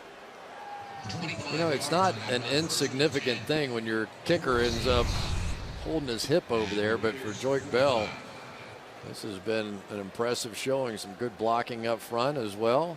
George Foster making the block. From the 45-yard line on first down. We got Cobbs. And let's go to Michelle. Well, guys, I've been texting back and forth. Let's get back to Terrell Pryor for a minute. I've been texting back and forth with George Atala of the NFL Players Association. He was unaware that David Cornwell, the lawyer for Terrell Pryor, was willing to appeal those 5 games. He said he has yet to speak with Cornwell about this, that it must be a new development, and that he has yet to speak with Terrell Pryor. So he could not comment on this development, saying that it is a new development in his mind. That, again, is George Atala of the NFL Players Association now. They're going to have to pay you a broker's fee. I would take it. This is the new quarterback. This is Canfield, who juggles the snap and then falls on it. So we're just a messenger service tonight, right? Maybe they're just tired. They're just tired of litigation and the fight after all that we went through, and maybe I tend to agree with them. We've seen enough of that for a little while. I'll tell you, I do have to say that I was impressed they got that deal done. You know, there are so many egos involved in negotiations like that. The fact that we got basically the full preseason in and ready for opening day, it surprised me a little bit. John Childs, the intended receiver. Well, I said it before it happened. I said, no, who won? Well, did the players win? Did the owners win? Who knows who won? Whoever won that battle won it with an overtime field goal. But the lawyers, you think the lawyers won? Hit the home run, didn't they? Bill those hours, baby. No wonder they had to throw him out of the room in order to make a deal. Tell me about it. $1,000 an hour. Well, I disagree with it. Thomas Morstead with a punt that's fielded at the 7-yard line by Nick Miller, and he gets taken down immediately.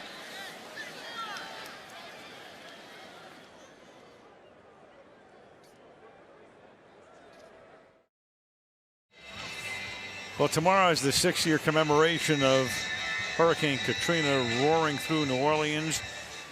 Superdome became a refuge. That was the roof of the Superdome post-Katrina. That was the Hyatt Regency Hotel across the street. And, of course, it looked like that city was broken, and who knows if it would ever come back at that point.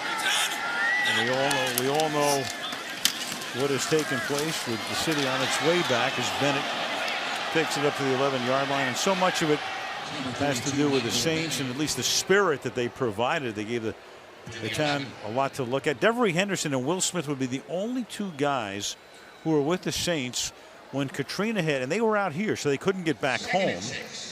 And they stayed with the team, and they were out in the Bay Area, and then they eventually wound up, of course, going to San Antonio and playing their home games there that season on 2nd down and 6. Catch made by Bennett. Talking to Drew Brees last night about the city, the state of the city, and everything. We all know, look, there are a ton of feel-good stories. A lot of the city has come back, but there's a heck of a lot more still to be done, obviously.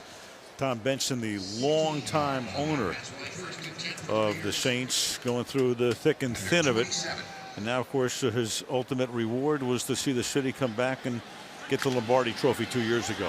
It really was a magical time, wasn't it? I remember being at that Super Bowl, sitting in the stands, and so many of the Saints fans were basically walking around in a daze after that game going, we won? We're the Super Bowl champions, you know, after all that they had been through.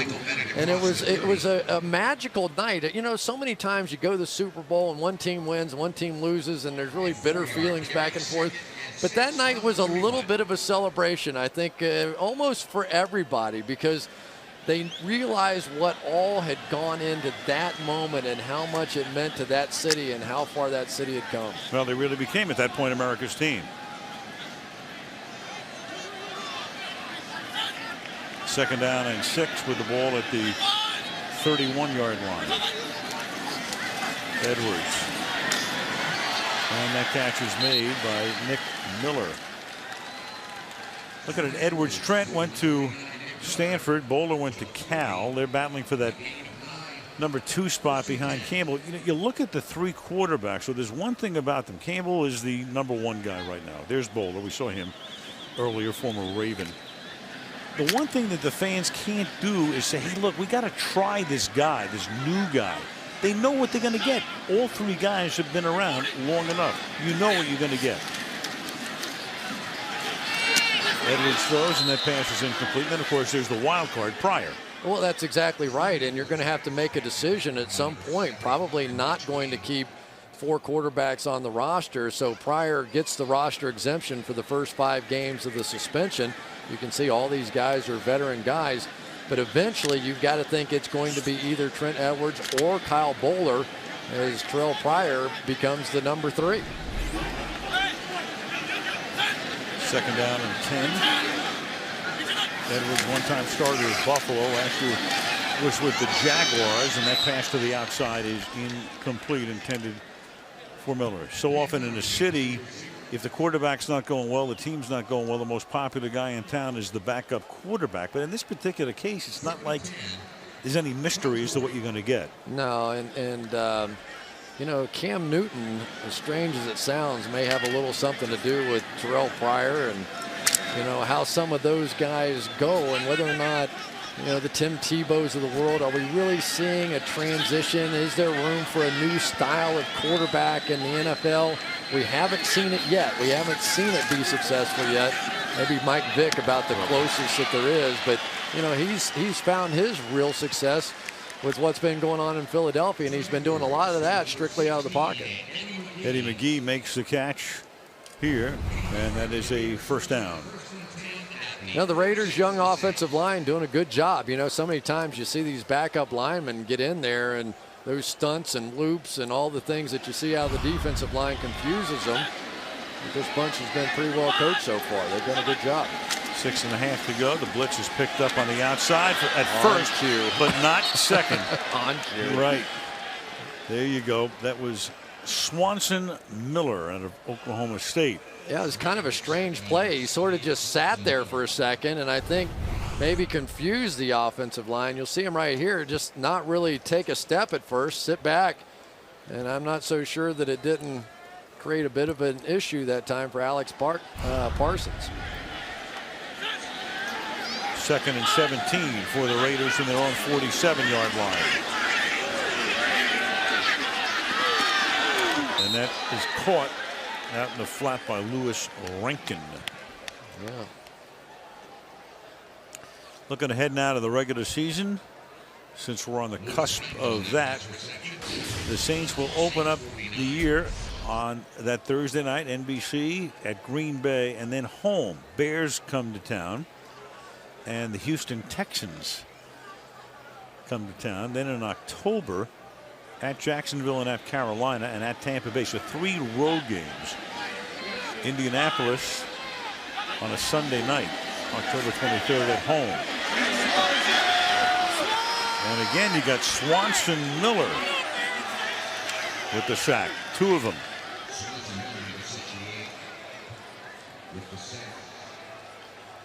Well, Swanson Miller, really 3 good plays in a row. Is going to come out and then take the path inside once he establishes contact there and able to come around and get the sack. Sometimes, you know, guys make the team at the last possible moment. It may not be important to football fans everywhere, but it's important to Swanson Miller, and he's taking advantage. Leckler's punt, fair catch is called for and made at the 18 by Andy Tanner. Good. Getting ready to swoop in for dinner. There they are. They came over from AT&T Park where the Giants played today and had lunch. Now at the Coliseum for dinner. The 3-man booth. And there's a big hole, and exploiting it for a gain of 24 yards is Patrick Hobbs. Well, we've seen a lot of impressive running backs out here today. I tell you, that was a pretty good block by fullback Jed Collins as well, and they have really taken a liking to Jed Collins, the fullback. Right here, watch him on tape last week in that ball game. He kept making block after block after block, and I asked Sean Payton about him, and he said, let me tell you something, he's not going anywhere. If I have to keep 2 fullbacks, I'll keep 2 fullbacks. I don't care. I'm not letting him out of here. After it throws, and catch made on the far side by Montez Billings. It's kind of interesting talking to Sean Payton last night. I asked him, when do you think that the big moment came for you? When did the light kind of go on? And he was talking about going to Philadelphia and coaching with John Gruden up there. He said, for the first time, I realized how much I didn't know as a coach. And it really just was the moment that he felt like that where he learned the most, and it really kind of catapulted him into his career. Here's Bell taking the handoff from Canfield, the 7th-round pick. Canfield was last year out of Oregon State. Now, what about the Raiders? They have a pretty interesting beginning here in the sense that they have 2 road games, but they're 2 winnable road games when you consider who they're playing. They open up on a Monday night at Denver, 4-12 last year. Then they go to Buffalo, 4-12. So who knows? If you get off to a good start, then you come home, and it's tough when they come home because they've got the Jets, and then the following week they've got New England. Then they go and they face 2 teams that had losing marks last year. So they get off to a good start. Who knows? I tell you, Denver, if I had to pick a team right now to come off the scrap heap, and there's always one, you know, you got to go try and find them. But John Fox with Denver and reestablishing that running game, and Elvis Dumerville and Von Miller, it would not stun me at all to see Denver bounce back this season. Yeah, I'm with you on that in that regard, because I think that if you follow the game closely enough, and those inside the game know that John Fox is a really, really good coach. It's a fresh start for him after those years at Carolina. Man who's been to the Super Bowl. Hobbs again. And nobody's looking at Denver this year either. So who knows? No, but and there will be. You know that. There will be teams that we go, how in the world did they turn it around like that? Correct Amundo. 2-minute warning in Oakland, where the Saints are breezing.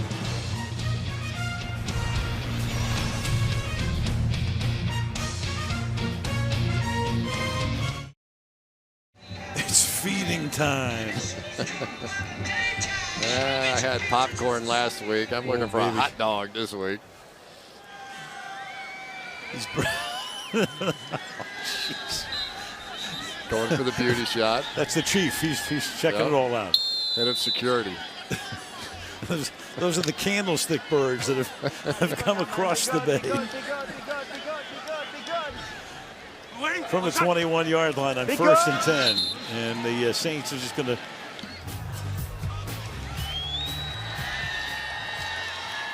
Hugh Jackson, his team is going to go to an 0-3 mark. In preseason, they go to Seattle for a Friday night game this week, and then Denver for that opener. So, but I remind you, they had not one starting receiver out there on the field tonight. Richard Seymour not playing, and my motto has always been, don't pay any attention to anything you see in preseason. It is utterly meaningless, and it is hard to do, but you have to stick to that. Correct the mundo again, my man. It means zilch, it means nada, it means bookish. You pick the language. Tagalog, whatever you want to call it. Jason Campbell was pretty good tonight, right? He did all right. Yeah. Campbell, 12 of 17, 150, good first drive. 1 touchdown and 1 pick. 3rd down and 13. And this kneel down will write a finish to this one. As the Raiders took the lead at one point, 20-17. And then the Saints wind up scoring the last 23 points. Sean Payton going over to wish Hugh Jackson the best of luck throughout the course of the season. And the final score is New Orleans 40 and Oakland 20. You know what Sean's saying right there? He said, my kicker got hurt, which is why I was going for 2. Don't hold that against him. You could see Hugh Jackson go, don't worry about it. I wasn't even thinking about it. Exactly. And that'll wrap up our preseason coverage. So we're going to see you again a week from Thursday night, September 8th, the beginning of the entire NFL regular season. Packers, Saints, Lambeau. Then Sunday night that week, Dallas and the Jets. Football Night in America begins at 7 Eastern. Until then, Al Michaels, Chris Collinsworth, Michelle Tafoya, our crew led by Fred Godelli and Drew Esikoff, saying goodnight from Oakland.